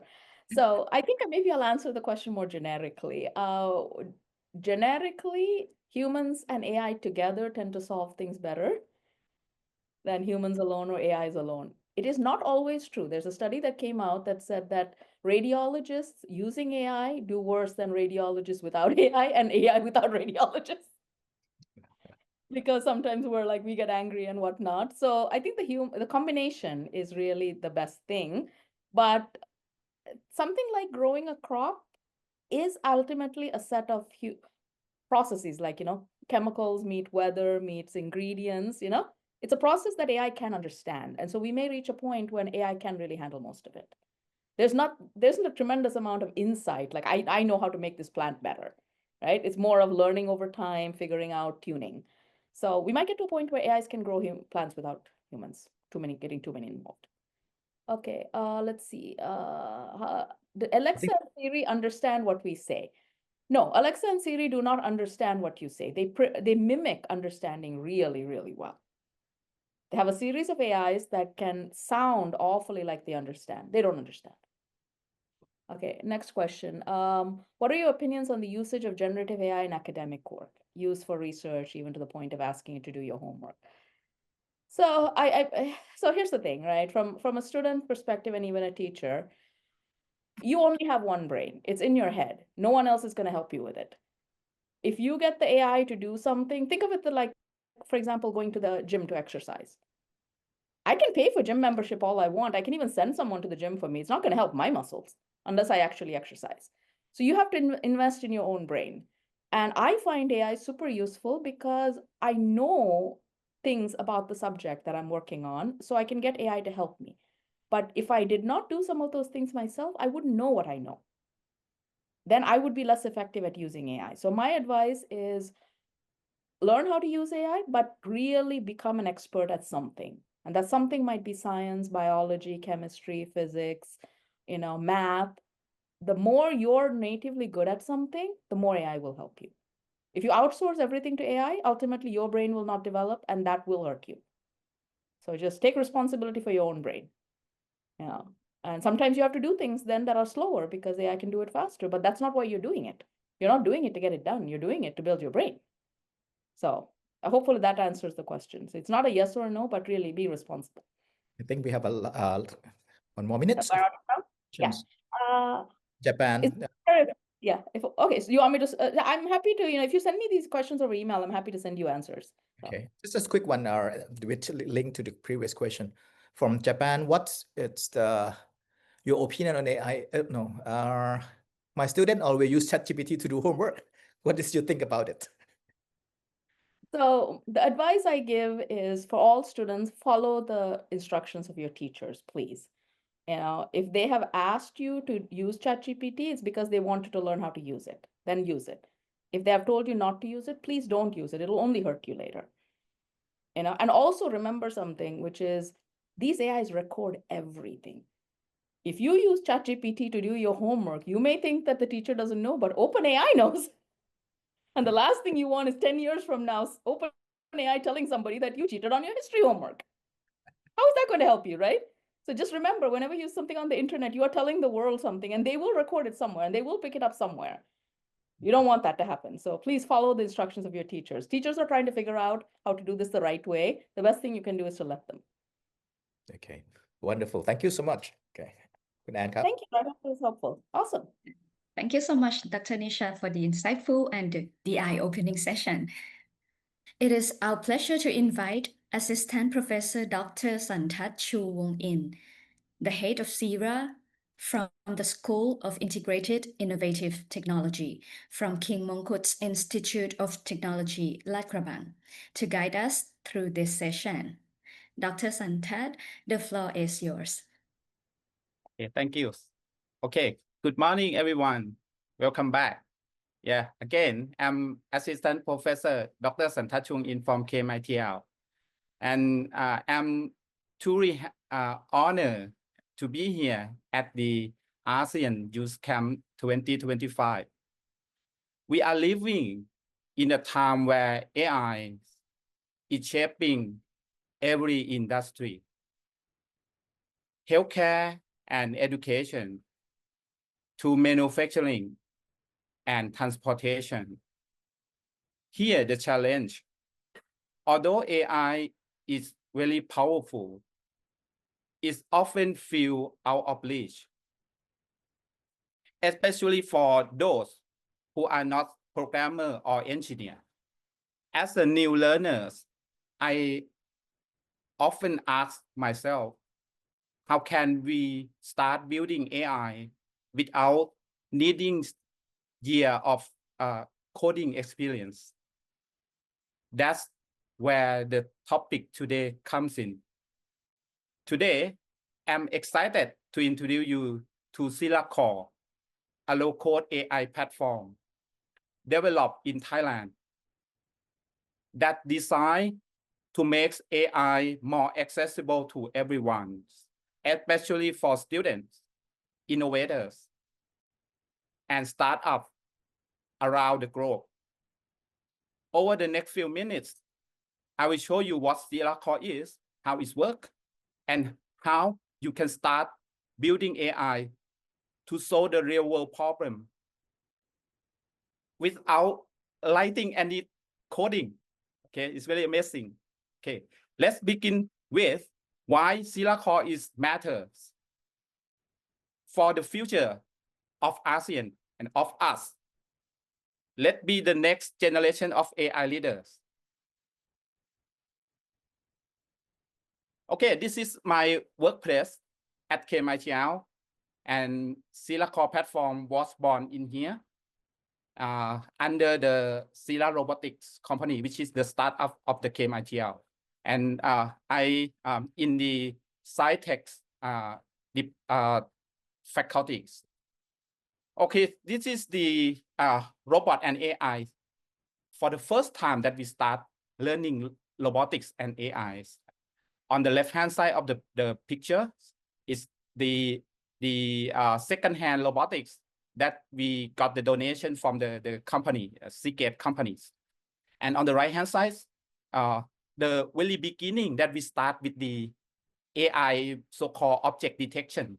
And as you can see there on the top right of the image, it still has some line of coding. That's what the beginning of Sila Core. But now, after we got some feedback from many companies that they found that start learning or doing AI in this way is really difficult for the people who works in the manufacturing. So from that, we come back and remake the Sila Core platform again. And 3 parts of the Sila Core, which is very important and really easy to starting with, so-called the low-code programming. And Silacor can connecting to the hardware like a robot, and it can develop AI, so-called deep learning. And this video just show you how Silacor work, and you can starting doing like this, probably tomorrow the session. And from here, Silacor can connect to the webcam and show the output image, and you can looping the flow in order to do the like a video show you online, and you can insert the library like object detection, which is one kind of AI, and after that you show the video, it's gonna get the object detection. It depends on the well-trained AI that you already trained that. In this case, this AI is smart enough to classify the kind of the car, truck, motorcycle, something like that. And Silacor, we got the Royal Award for Outstanding Technologies in 2019. At that time is a COVID-19 crisis around the world, and from that, it's a good starting. Since we cannot go outside, we just stay at the lab and study working to making the platform. That was the beginning of that. So Silacor can install into many options, various options you can have, many OS like a Windows, Ubuntu, but the option that tomorrow's session gonna starting with, we call the web assembly, WA.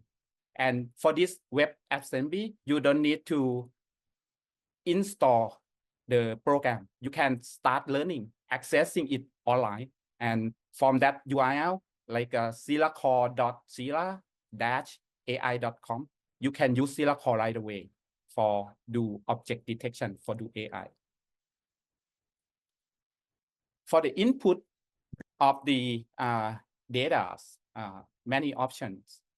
The data can be images, videos, or input can be real-time video. So you can connect with the webcam, or you can use the library that already provide in the platform, or even for the company or for manufacturing, they can use the IP cam or even industrial camera.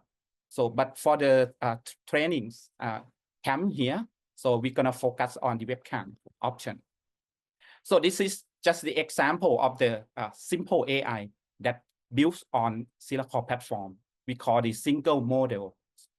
The first one is called the object detection, or in here, the library is called deep detect. So it can detect the objects from the videos. Another one in the middle is called deep classification. So we short for deep classif. That one can classify the objects from the whole image or whole video. It can classify what kind of words in here. So it's gonna show the percentage of the confidence of that. And the last one is really popular for the medical application. We call the deep segmentation. So like this, for this example, it can sector the left and right human lung in order to detect some kind of lesion or disease that happen on the lung. And another options, which is so-called, we call the dual models. So in this one, it's a little bit complicated, but it's also really easy to make it. So we call the deep composite. It's like a two-state neural network. For example, on the left-hand side here, we call deep D2C. It means the first layer is going to be detection, and the second layer is going to be classification. Okay, and another option, you can do the two-state neural networks. with the detection for the first time and the last time with the detection again. In here, the show the example of how deep D2C is work. So based on here, as you can see from the image, we want to detect the serial number of the objects. But from that image is really big. The area that we interest is really tiny, only the letter and the serial number. So the first one for the detection is going to be focus on that area first. So if you see this image, the first AI going to detect that tiny area that first. And then after that, for the second layer, it's going to classify the number, what kind of the serial number in here that show in the image. This is the techniques that we use. And for the second, we call deep D2D detection. And then after that, do another detection. The first layer just detect the board by do not need to interest the detail inside the board. And after that, when you get the board from the first layer, after that, the second layer is just do the detail inside the board. In here, as you can see the labels A until E with the different colors. And the last option, and I don't think we're gonna use this option for the training camp in here, since it's complicated, since we don't have much time for the training, but it's really useful for manufacturing process. In here, based on the monitors that show on the video, we can use AI to classify that number and record automatically onto the Excel or Microsoft Access, whatever that you can have the database. And it can show the details, how many objects in there, how many, what the weight of those objects is going to be 1, 2, or 3 objects, what it depends. So for the training models, everyone wants to know how to train, right?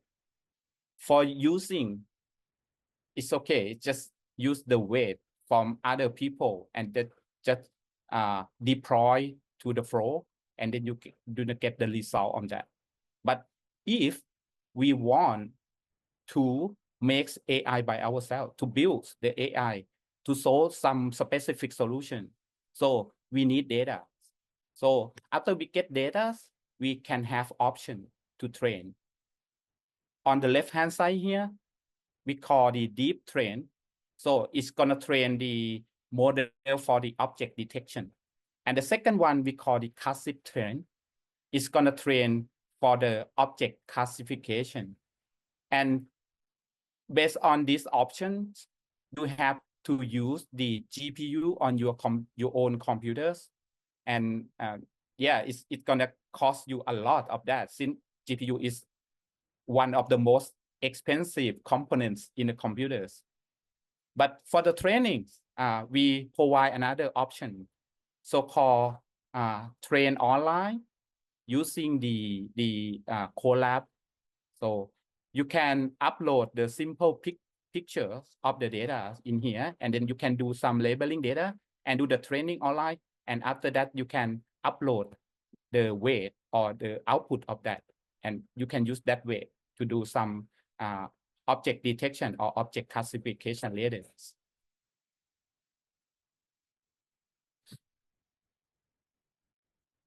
So just in case someone want to make your own application, just in case you are the user that have the skill for the programming, so you can use the option that we provide in here, like a JavaScript library or even Python plus library to make a specific solution, and it can create the output as you want.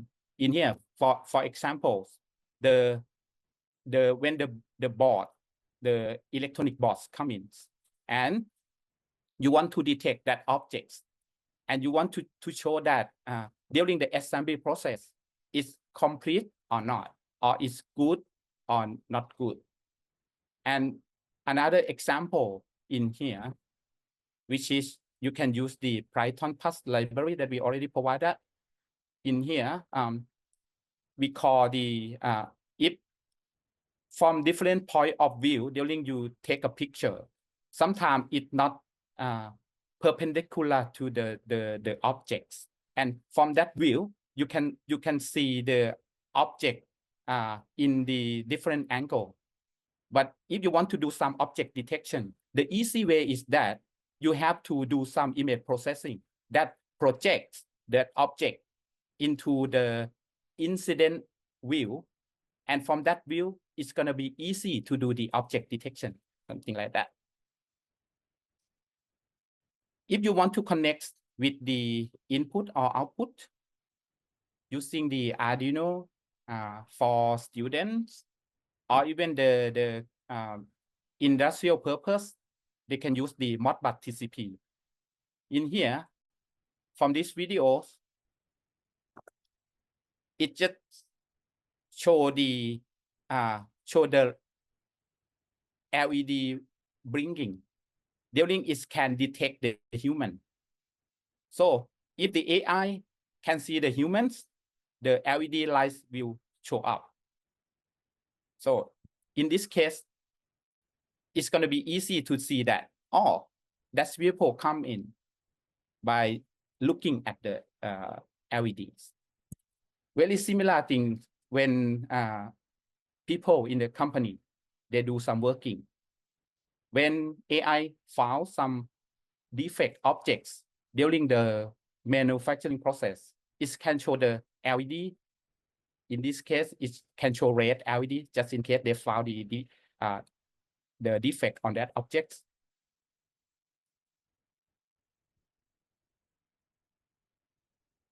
I have a lot of real-world industry application and a lot of research that I can share in here. This is just one of them. The purpose of this is just counting the water pipe until 25 pieces. And after that, the machine gonna lift up that water pipe in order to do some final packaging. Before that, if we use human to counting this water pipe, sometimes get confused when we do so many times, and people get fatigued after that. So it can get error during the packaging. So this is really simple idea. Just do some object detection, and as you can see during the labels, it just label the hole from the perpendicular point of views, can see the hole of the water pipe, and then from that is counting one. For example, in here, as you can see, it's 5, and after that, count again, it's 10 until 25. So that's it. Another counting options in the cement production companies. The cement bag run on the conveyors, and AI can detect that kind of bag. So it's going to be different. It don't need to be the same kind of cement. So it can be different, and it can count that bag and record into the servers. So it can help human a lot. The labor can just be relaxed during the process, and then after that, just check that number, and people have to make sure that the AI that they use is good enough to detect that objects correctly. Another really simple idea, it's just cement process again. But at the beginnings, they need to have the rock, the stone. And the problem for this process is that if the big stone come into the process, it's gonna destroy the machine since it's really big. So we can build AI in order to detect this big stone and show to the people who responsible for this problem. After it check that, send the notification to that person, and that person can come in here to fix that problem.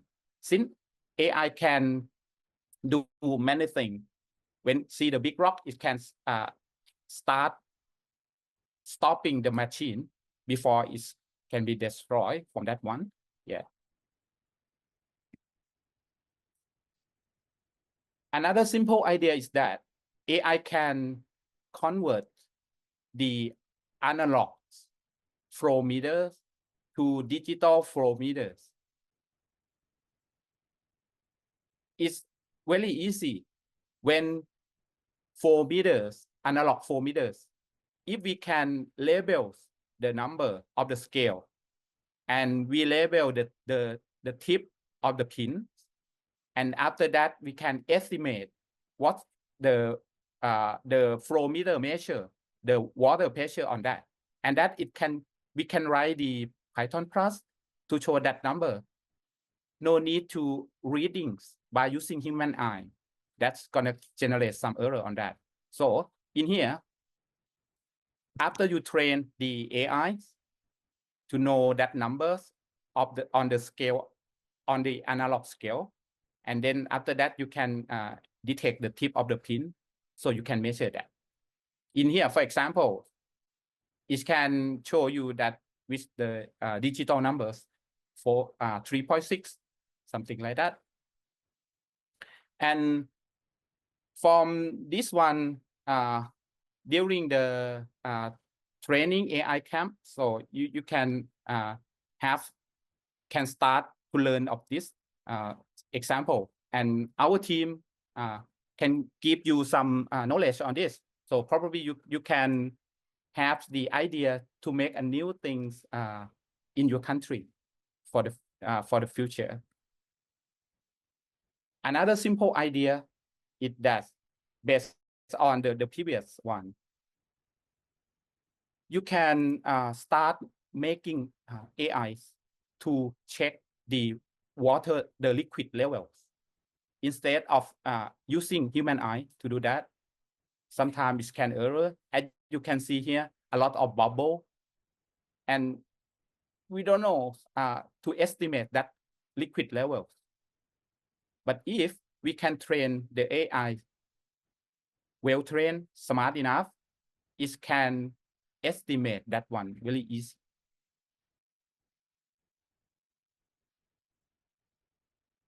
This is another example during the car engines production in the big company in Thailand. That person on the video, you can see they gathering a lot of components and put it into the engine. And after that, since they have a lot of objects in there, a lot of components, so during the assembly, another humans need to be do some quality checking.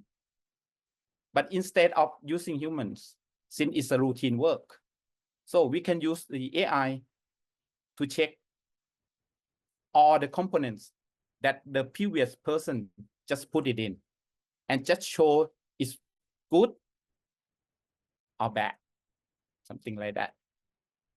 And from that video, you can see it's just the flow programming, and it's, as you can see, to me, I think it's really ordered, really organized, and you can see that you can debug that program just in case they have a problem, or even you can present to your boss just in case what you are doing on this process until you get the result like that.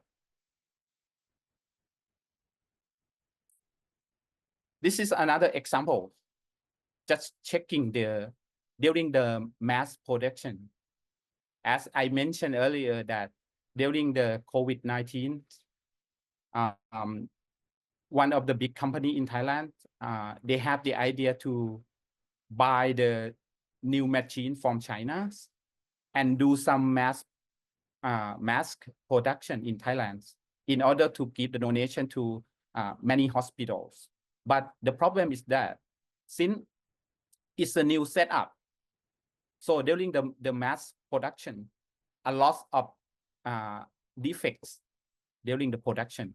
And the defect is mean that mask cannot be used by human.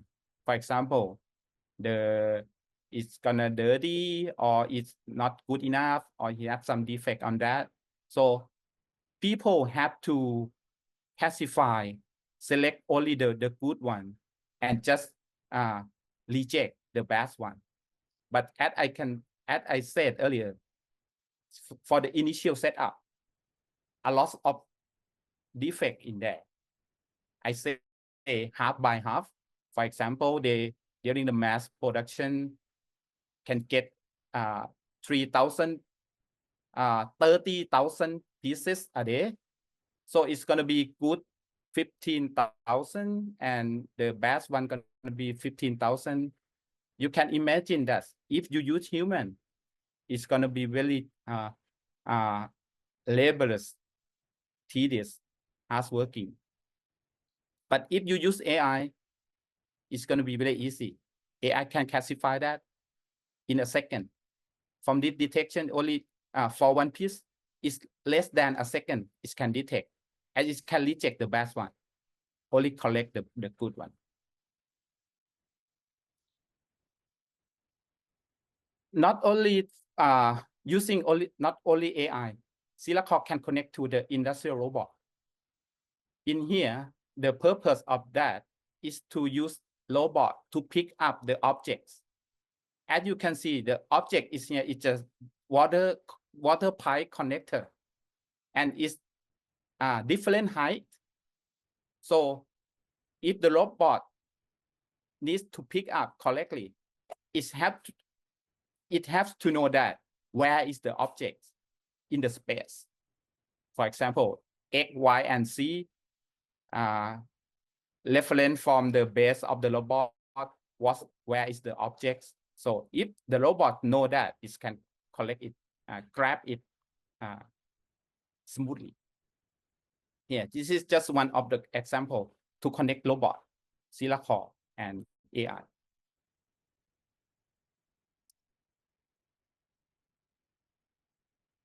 I have many example of the industrial application, but most of them cannot be shared since it's a non-disclosure agreement that we sign with a lot of companies.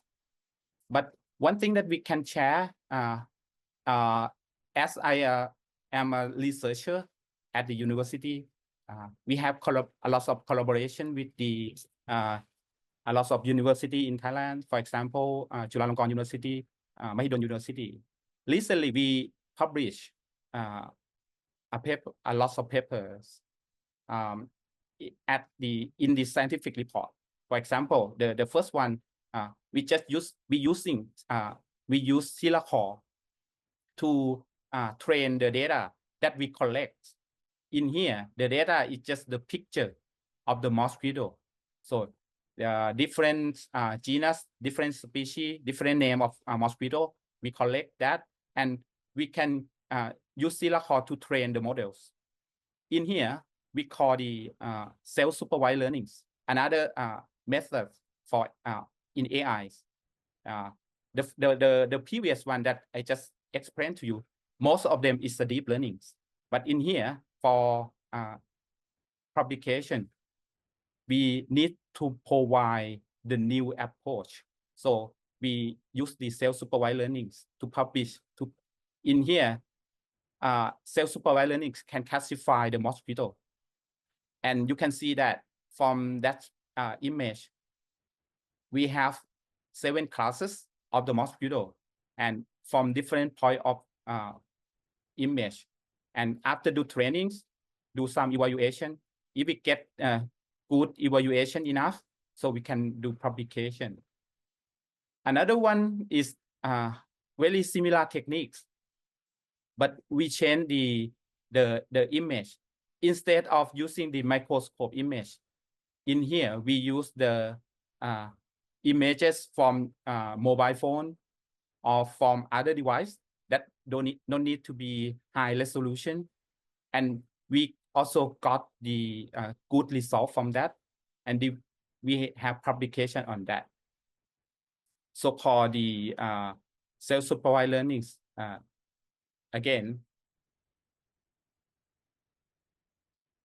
another two examples that we recently published in scientific report is also the classifying the mosquitoes. We develop AI and classify the genus, species, and sex, and publish in scientific report. And this we have collaboration with the Mahidol University, with the faculty of tropical medicine. And another example, we publish the papers with the faculty of tropical medicine. Again, another series of the mosquito detection. As you can see, I'm an engineer. I'm not the expert in the data from the medical, but everyone can publish a good journal papers based on that data. But you need friend, you need collaboration. So very similar in this training camp here. So you have to make friends with other people, and you're gonna get the new experience from that. That's what I learned from do the research with other people from other university. This is the collaboration again from the Mahidol University, and this one we developed AI to detect all types of parasite egg that found in Thailand. That's really high impacts in Thailand from that. You know, when people got infected and have the parasite egg in humans, so you can, when it grow up, it can make the disease. So it's really dangerous on that. And if the expert can classify that parasite eggs wrong, for example, if it's type A and it can classify like a type A or type B, it can make some error on that. This is going to be really big impact for the medical application. And the last one is that making the AI in order to classify the human blood group from the test kit. As you can see from that kit, a day, human blood can be tested more than 1,000, more than 10,000. And if you use human to classify or selection, it's going to be really hard. But if you use AI and your AI is smart enough, it can classify that correctly. So it's going to be really easy work for the people that work in that section.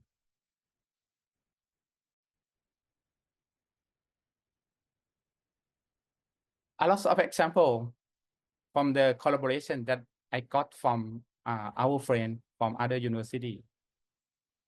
In here, we can develop AI to detect the infectious cattle disease. The cattle, yeah, in the farmings, yeah, it can get defected, and after it's more severe, so that cattle can die and makes a lot of loss to the farmers.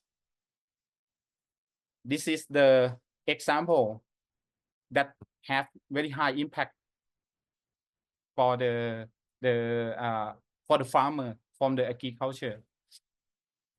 Another example that very close to the clinics, which is the using AI to detecting, classifying the bone, the lumbar disc degeneration. When people get older, your bone gets degenerate from that, and it can make the disease. And if the expert can classify what kind of stage that bone has been degraded, it's going to be good for rescue.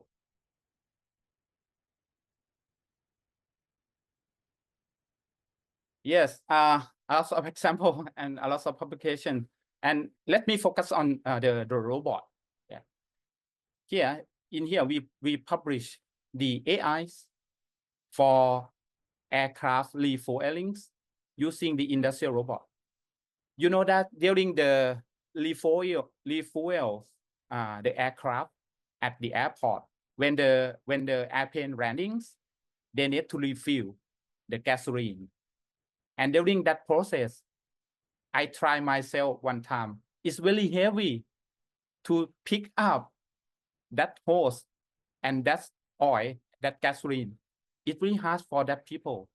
But you know that a day, people have to lift up like this more than 100 times. And you know, it's affect the back of that guy, and a lot of muscle get fatigued. So that's why it's come to this project or this research in order to make people comfortable and make the work, the hard work to the easy work. And in here, this picture just show part of that research. It just do the object detection in order to find the position. Since a lot of connectors, a lot of bolt, a lot of joints that the robot have to pick up this object and plug in under the airplane wing. So it's going to be really hard process. But yeah, it can be done by using AI. This is our collaborations, some of them. We cannot put all in here, but yeah, we have on the top one is the collaboration with the university. And recently we have collaboration with the University Malaya in Malaysia. And yeah, in order to expanding the Sila core uses in Malaysia. And also in Japan, we have the collaboration as well. And a lot of university in Thailand. On the bottom part, a lot of company. I would say the big company in Thailand, most of them is generate very high income for Thai people, for Thailand. For example, ACI, SCG, Seagate, Kubota, Toyota, Siemens, a lot of them, I cannot list all of that. And I guarantee you all of this using our platform in order to make AI in that process. Some company use only computer vision using Sila core. Some company using robot with AI in order to do the process in that. Yes, from the beginning that we make the robot for kids, we use the ice cream wood on the left-hand side. And from that ideas come to the robot for the industry, as you see from this video, very similar idea.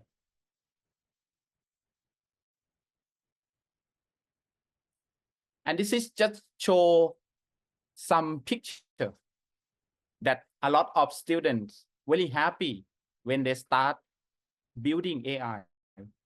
Sometimes to solve the problem in the school, in that school. And it can make it can make the good decision. And lots of students, they use Sila core to make the so-called the scientific projects, and some of them got the award from the school from the ministry. In here is the example that show that some of the students use AI. I think they start collecting some data, as you can see from the top of the images, and some of them start doing some flow programming. After training AI, you get the AI and then you put in the box, the library, and then do some object detection in here. And she gives some explanation to her teacher. And a lot of presentation, a lot of students, many levels in occasional study, in primary school, in secondary school. Yeah. They use Silico, generate some projects. And as you can see, a lot of them have smiling, get smile, very happy. And we also, our team also give some training for the students. It depends on what's the level of the learners. If the student has a lot of knowledge about the programming, or we can teach them in the advanced course. But if the primary student or secondary student, we can teach them with the basic one.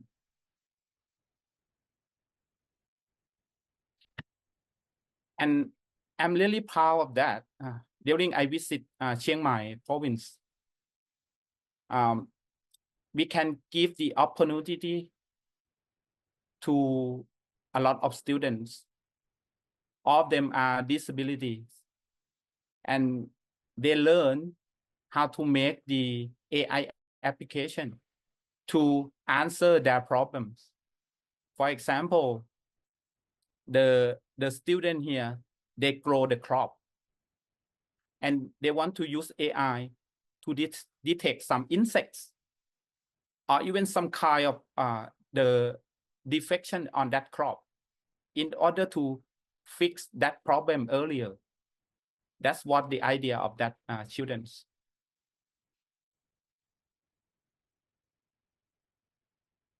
And we also give the trainings to the teacher, since we know that teacher is the second parents. So if teacher know a lot of how to build AI, so they can give that knowledge to their students, and student can learn from that. This is gonna be like not ordinary study. It's just the extraordinary study, something like that. And the students have, to me, I think the student in the rural area right now have a lot of opportunities. When I was a child, I don't even have the chance to use the computers.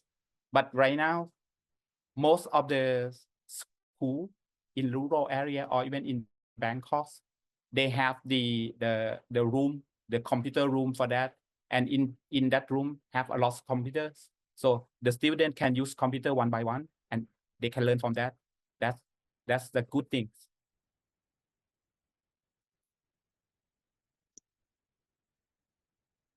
So how to build the robot for kids? Absolutely. The robot at the beginnings is not good enough. It's not stable enough. We developed from that first version, we call the version 0, that we use the ice cream wood. And after that, since it just demo, like a showing a lot of students, but it's not good enough. Sometimes it's not accurate when it's moved. We upgrade that to the version 1, and we use, instead of we use that material, we change to the acrylic material, which is strong enough, but the problem is that this acrylic is very heavy, and the mortars that we use cannot go far from that. Sometimes it can make some error, the position error during is move to grab the objects. For example, if I send a command using serial core to command robot to pick up the object, and it just have some displacement on that, so it cannot move to grab that object. So we start learning and collect a lot of problems that we found earlier. And right now, the last version that we use the 3D printings, and that material is very lightweight on that. And we also change the mortars that make it strong enough, stable enough to move to grab the objects. So this is going to be the version that all the students going to use this robots for training.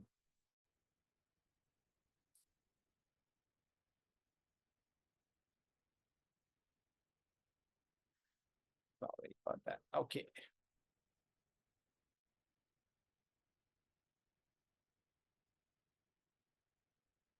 Okay, that's fine. It cannot start the video. But this video is that using the robot that connect to the AIs. The robot can go to pick up the objects. In this case, it's just the coin, the 10 baht coin and 5 baht coin. The AI can classify and then can pick up that kind of coin correctly and put it into the right place, right? Because very similar to the application like a bin picking. Yes, this is the video. As you can see, the robot collects the 10 baht coin, put in one box, and pick up 5 baht coin, put in the another box. And how is know? Yes, it's absolutely, it has the AI that can classify the objects. And as long as the object is in the area of the white area, as you see, yeah, robot can pick up of them.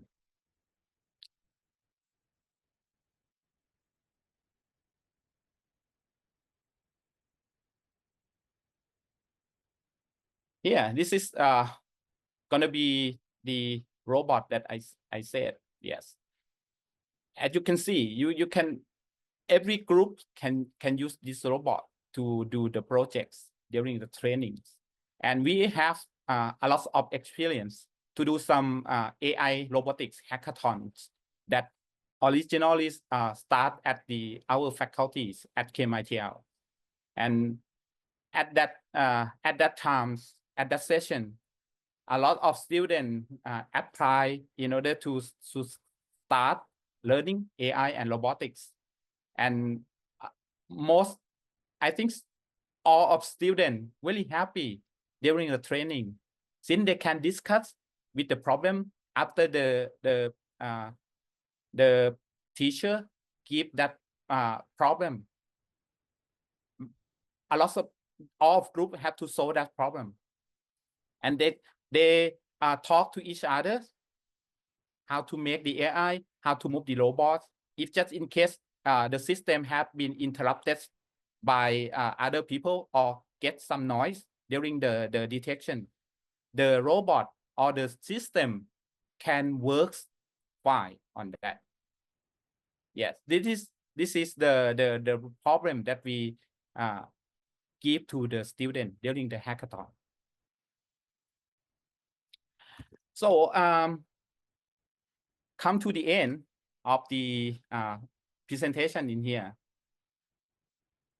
Yeah, as today you have seen, serial core is not just the tool, it's an opportunities. It's remove barriers. You can make the AI. It's empowers students. And most importantly, it gives us the way to start building real-world AIs without needing to be a professional programmers. Whether automating factory, helping the environment, or just learning how machine think, you can start right now using Singapore with your curiosity and your creativities. So I invite all of you to have experience, try it out, learn it, build the projects small first. Do not to be think big, just think small first and finish it and share it with others group in the camp here. So let's be the generation that make AI more accessible across the ASEAN. Let's build the future together. Thank you. Thank you very much for the very insightful session, Dr. Santan. Thank you. Any question? Do you have any questions?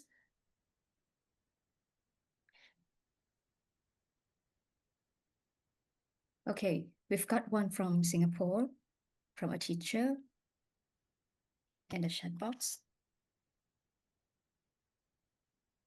Okay, I got from the chat. So what happened if AIs make a wrong decision? Who gonna be responsible for that? Okay, yeah, absolutely. AI can make something wrong. It depends on how you train that AI good enough or not. And you can go back to make it better by collecting some more data or even train well until you get the models good enough.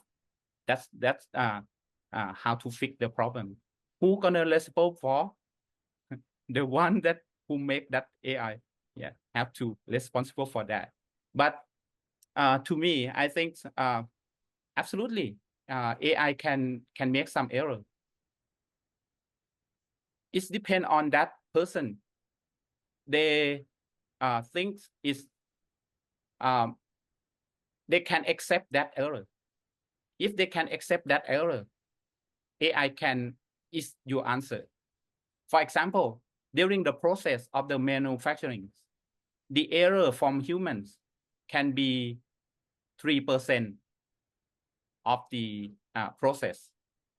But if you can make AI that can generate error less than 3%, I think you should that person should be happy, right?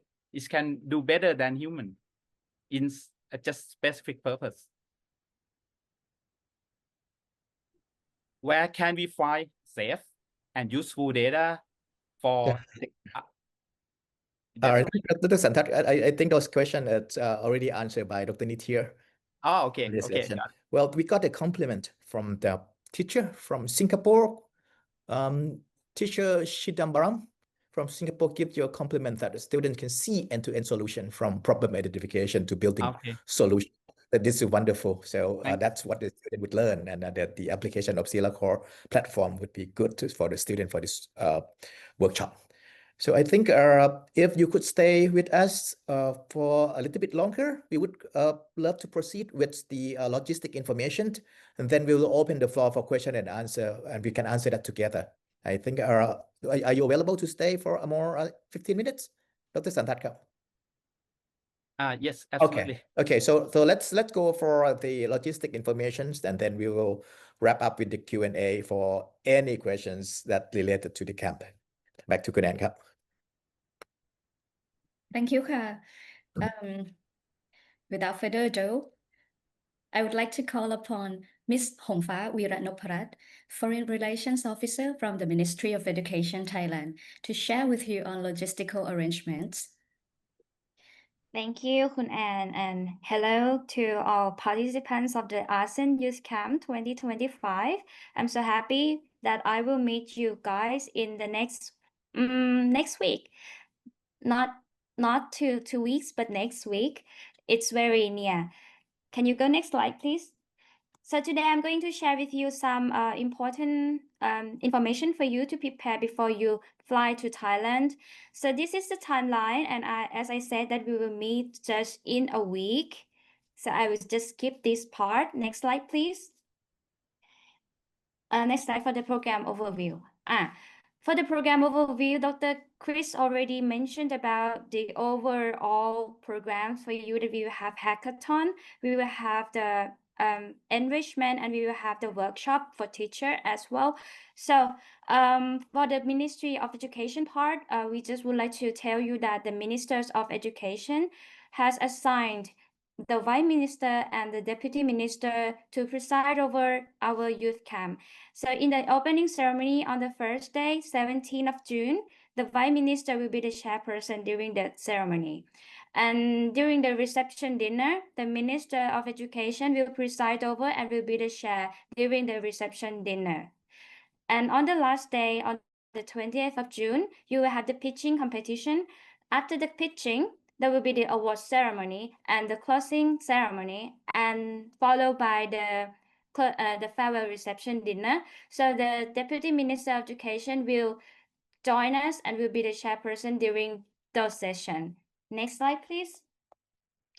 And during the pitching competition, I just would like to make sure that everyone knows this. So please share the links of the live stream channel to your friends, to your students, to your school, to your family, so that they can check on the channel and to see that you have the pitching on the day, and they will see the award ceremony as well. Who knows, maybe you will be the winner of this competition. So please share the links to everyone.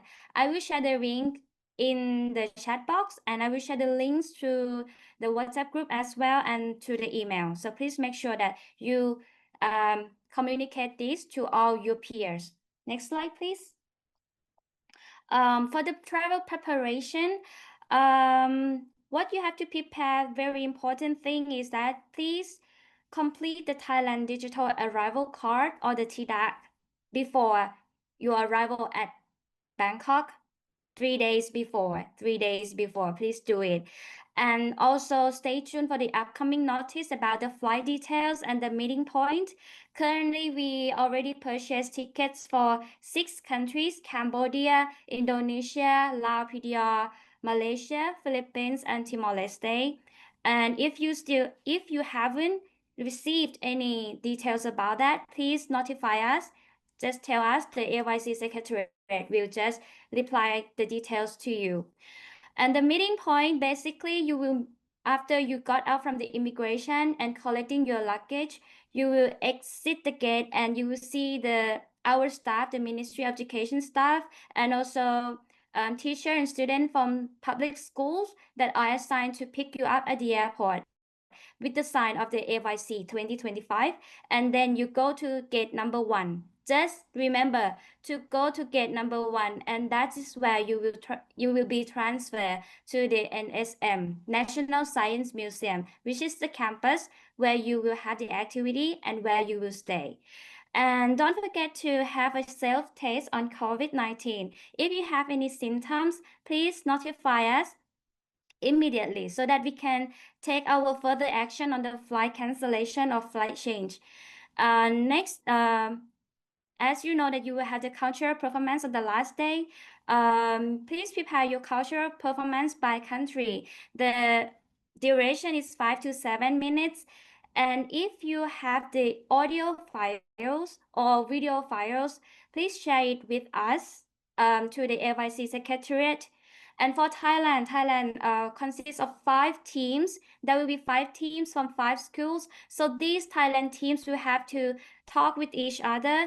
They will do one single show only by country. And the next thing is what to bring. The most important thing is the passport. I just would like to make sure that you all bring your passport to the airport and don't miss the flight. Please don't miss the flight and bring the passport with you. Keep it safely because it is the most important document that goes with you everywhere. And next is the laptop. You need the laptop, at least 1 device per country, because you need it to design your project during all activities. Next is your personal medications. Plan well if you have to take any kind of medication because you are going to be in Thailand for a week. And also, I recommend you to bring the diarrhea medicine because you might not be familiar with the spicy food because anyhow, our food we try to make it plain, but sometimes it's still spicy for you. It might irritate your stomach. So make sure about the diarrhea medicine. Next, you are going to stay in a dormitory, a shared dormitory. The dormitory, there will be two dormitories, female dormitory and male dormitory. And in one dormitory, in one room, you will share a room with 18 to 24 students from different countries. We will choose for you to stay in different countries. So make sure that you bring your own personal care, personal stuff like towel, slippers, and toilet because you're going to share the bathroom as well. You're going to have the same bathroom, but don't worry. In the bathroom, there will be separate room inside. You're not going to be naked in one room. No way. And next is we are going to provide you with all meals, 3 meals per day, and snacks and drinks. But if you prefer to get something for yourself, you want to buy snacks, you want to buy coffee, you want to buy any drinks, there are also stores and cafe at the campus. So please bring Thai baht money. And we recommend you to make the currency exchange to 100 and 500 banknotes. Make sure you have 100 and 500 banknotes because 1,000 banknotes might be too large for you to buy snacks. And the pocket money that I recommend for you is 100 to 200 baht per day. Next slide, please. The dress code for each day, during your arrival and departure, you can just wear your casual attire. You don't need to wear any jacket, no need to be formal. But on the 17th, after your registration on your arrival, you will receive polo shirt, jacket, and t-shirt. So these are the clothes for the AYC camp.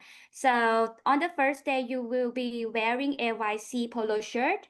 On the second day, on the 18th of June, you will wear your own attire, your own clothes, smart casual with the AYC jacket. On the 19th, it will be the field trip and team collaboration. So we recommend you to wear something more comfortable like t-shirt. So we want you to wear AYC t-shirt with comfortable shoes like trainers or sneakers because you're going to walk a lot. And for the jacket, it is optional for you because you will have the field trip outside at the ancient city. So it is pretty hot. So just design for yourself.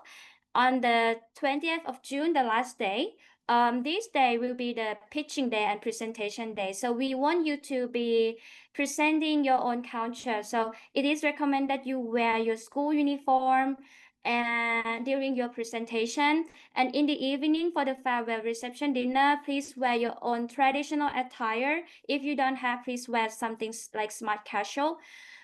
And one additional recommendation is two recommendations. One is please bring extra 2 t-shirts with you just in case there is any unexpected situation. And the other thing is that during the activities, female participants, we would like to recommend you to wear long pants because it is easier for you to move. Next slide, please. This is the WhatsApp group.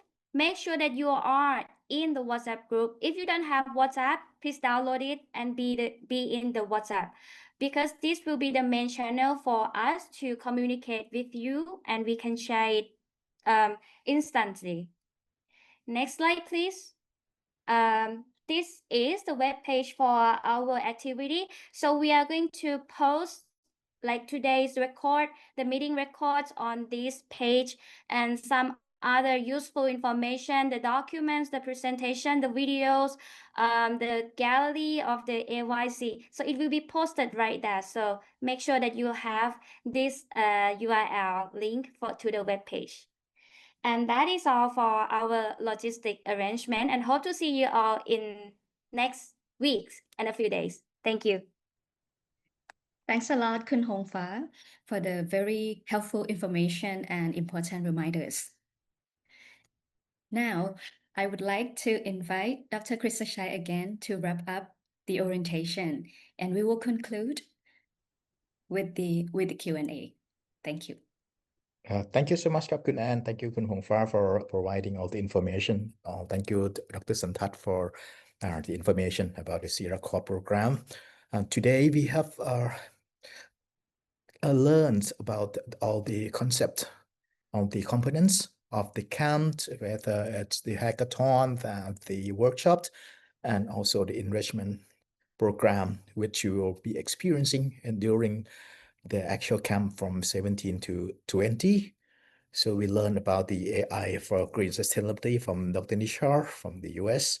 And we also learned from Dr. Santat on how you can use the Sierra Core platform. And you have seen the robot that you are going to use during the workshop. So that's a complete solutions for the workshops. So you will experience how you can put the data, building the model, and develop the program to handle the robot. And also here, well, you have seen a lot of the information, the logistical information. And well, one thing that I just like to mention that we have provide halal food for those who will need to use halal food. And also we have the prayer room for you. So when there are this necessary, you can utilize the prayer room for our Muslim participant. Well, that's the beginning of our journey that we start today. And tomorrow we still have more for you to learn, for you to discuss. If you have any questions, any curiosity, or anything that still on top of your head, please join us once again tomorrow to learn more on what is necessary to learn for the actual camp. So I think it's a proper time to have our question and answers. First of all, let me provide it saying that today, thank you so much for everyone today for joining today.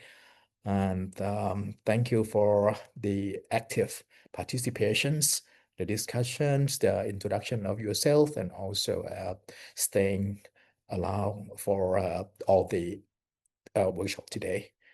So, well, it's the end of the sessions, but we still have some time for you if you have lingering questions that even on the hackathon, on the other program, or logistical informations, and as well as the Zero Core.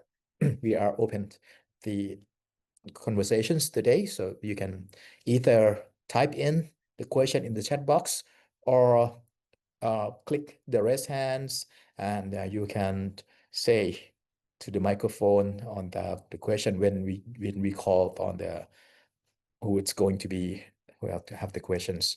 Okay, so well, let's close the sessions today, and I'll see you tomorrow at 2 p.m. Bangkok time, and we will stay for the question and answer for a few more minutes. Thank you so much. Thank you so much, Dr. Krisashai. And here we have a few questions on the logistical arrangements. Okay, can our friend from the ministry answer the question from the Thai teacher about arriving on the camp? Okay, we expect every participant to arrive on the 16th since we have to do the check-in and the registration. It's better to come on the 16th, not 17th. And the next question is from the Thai teacher. I think this one is about the program. During the camp, will a unique problem be assigned to each team, or will each team develop a unique solution to a given problem? So there will be one single problem for every team. So you provide a unique solution according to your idea to that problem. Okay, and the last two questions is about hackathon. Maybe Dr. Chris can continue. Okay, for the hackathon, do we have to build a functioning program or device to solve the given problem?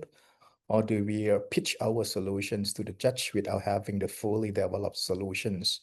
Do we need to use Silla Core for the solution, or can we use other technology? So for the workshop, you are going to use the Sierra Core, but for the hackathon, it's an open question and open solutions. So we will provide you with the problem, specific problem that we want you to solve. And then you can use, you can develop the idea of how you are going to solve the problem using the concept of AI that you learned throughout those lecture, and develop the pitching for before in front of the judge, and also will be broadcast live on the to the general public as well. So you don't need to use Sierra Core for the hackathon. Sierra Core is for you to learn on the workshop only to understand the concept. But for hackathon, you're freely to use any data sets or develop the new data set. The idea. Just have the idea of how you're going to solve the problem, the ideal data sets, and how your idea of how you can obtain those data, and what kind of the model, the AI that you would use, what kind of impact.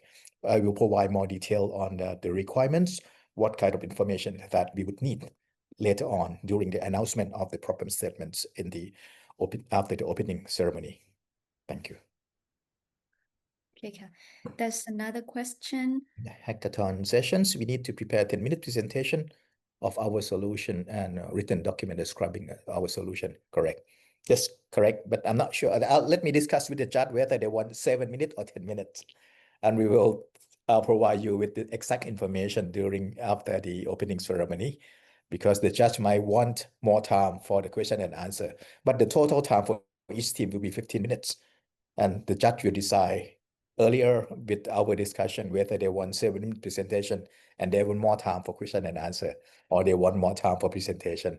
I'll let you know during the problem statement description. Thank you.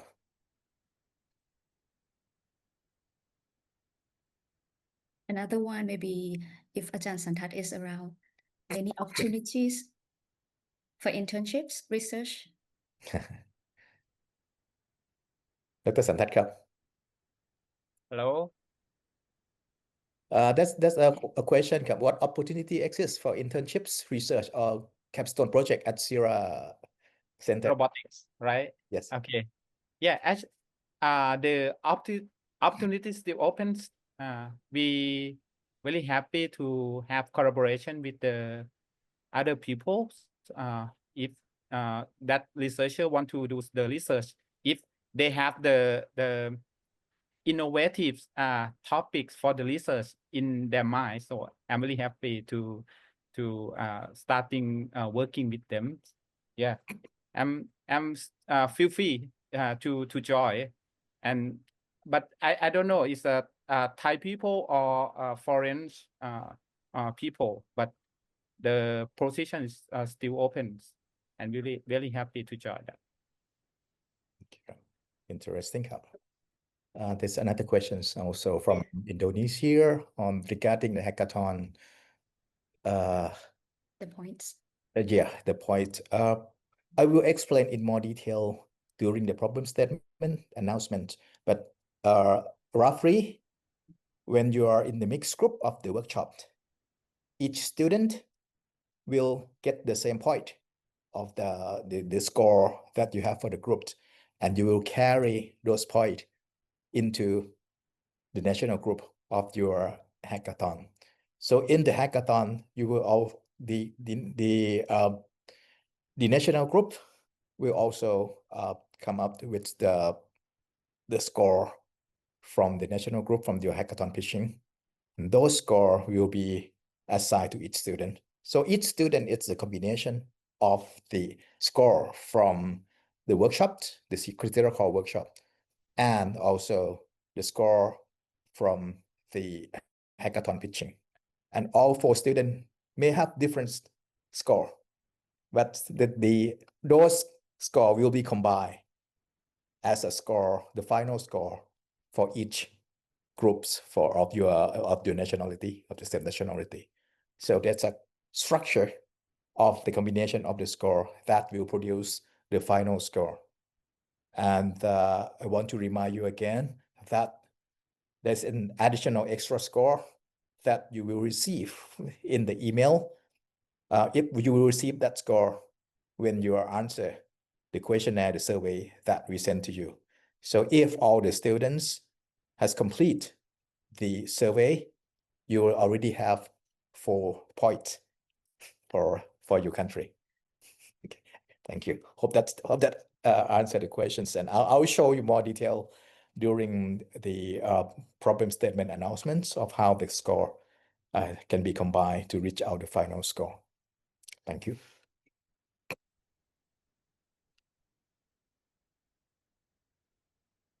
And one more question from Indonesia. What are the points for?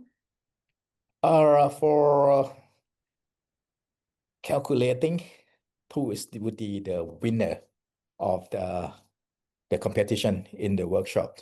So we will have the trophy for the first, second, and third winning country. And also we have some of you will receive additional gift, which what I will tell you more on during the program announcement as well. So there are really 3 winners, first, second, and third, and you will receive the award according to the combination score and the ranking of the score in the country group. Okay, thank you. Okay, do we have any more questions?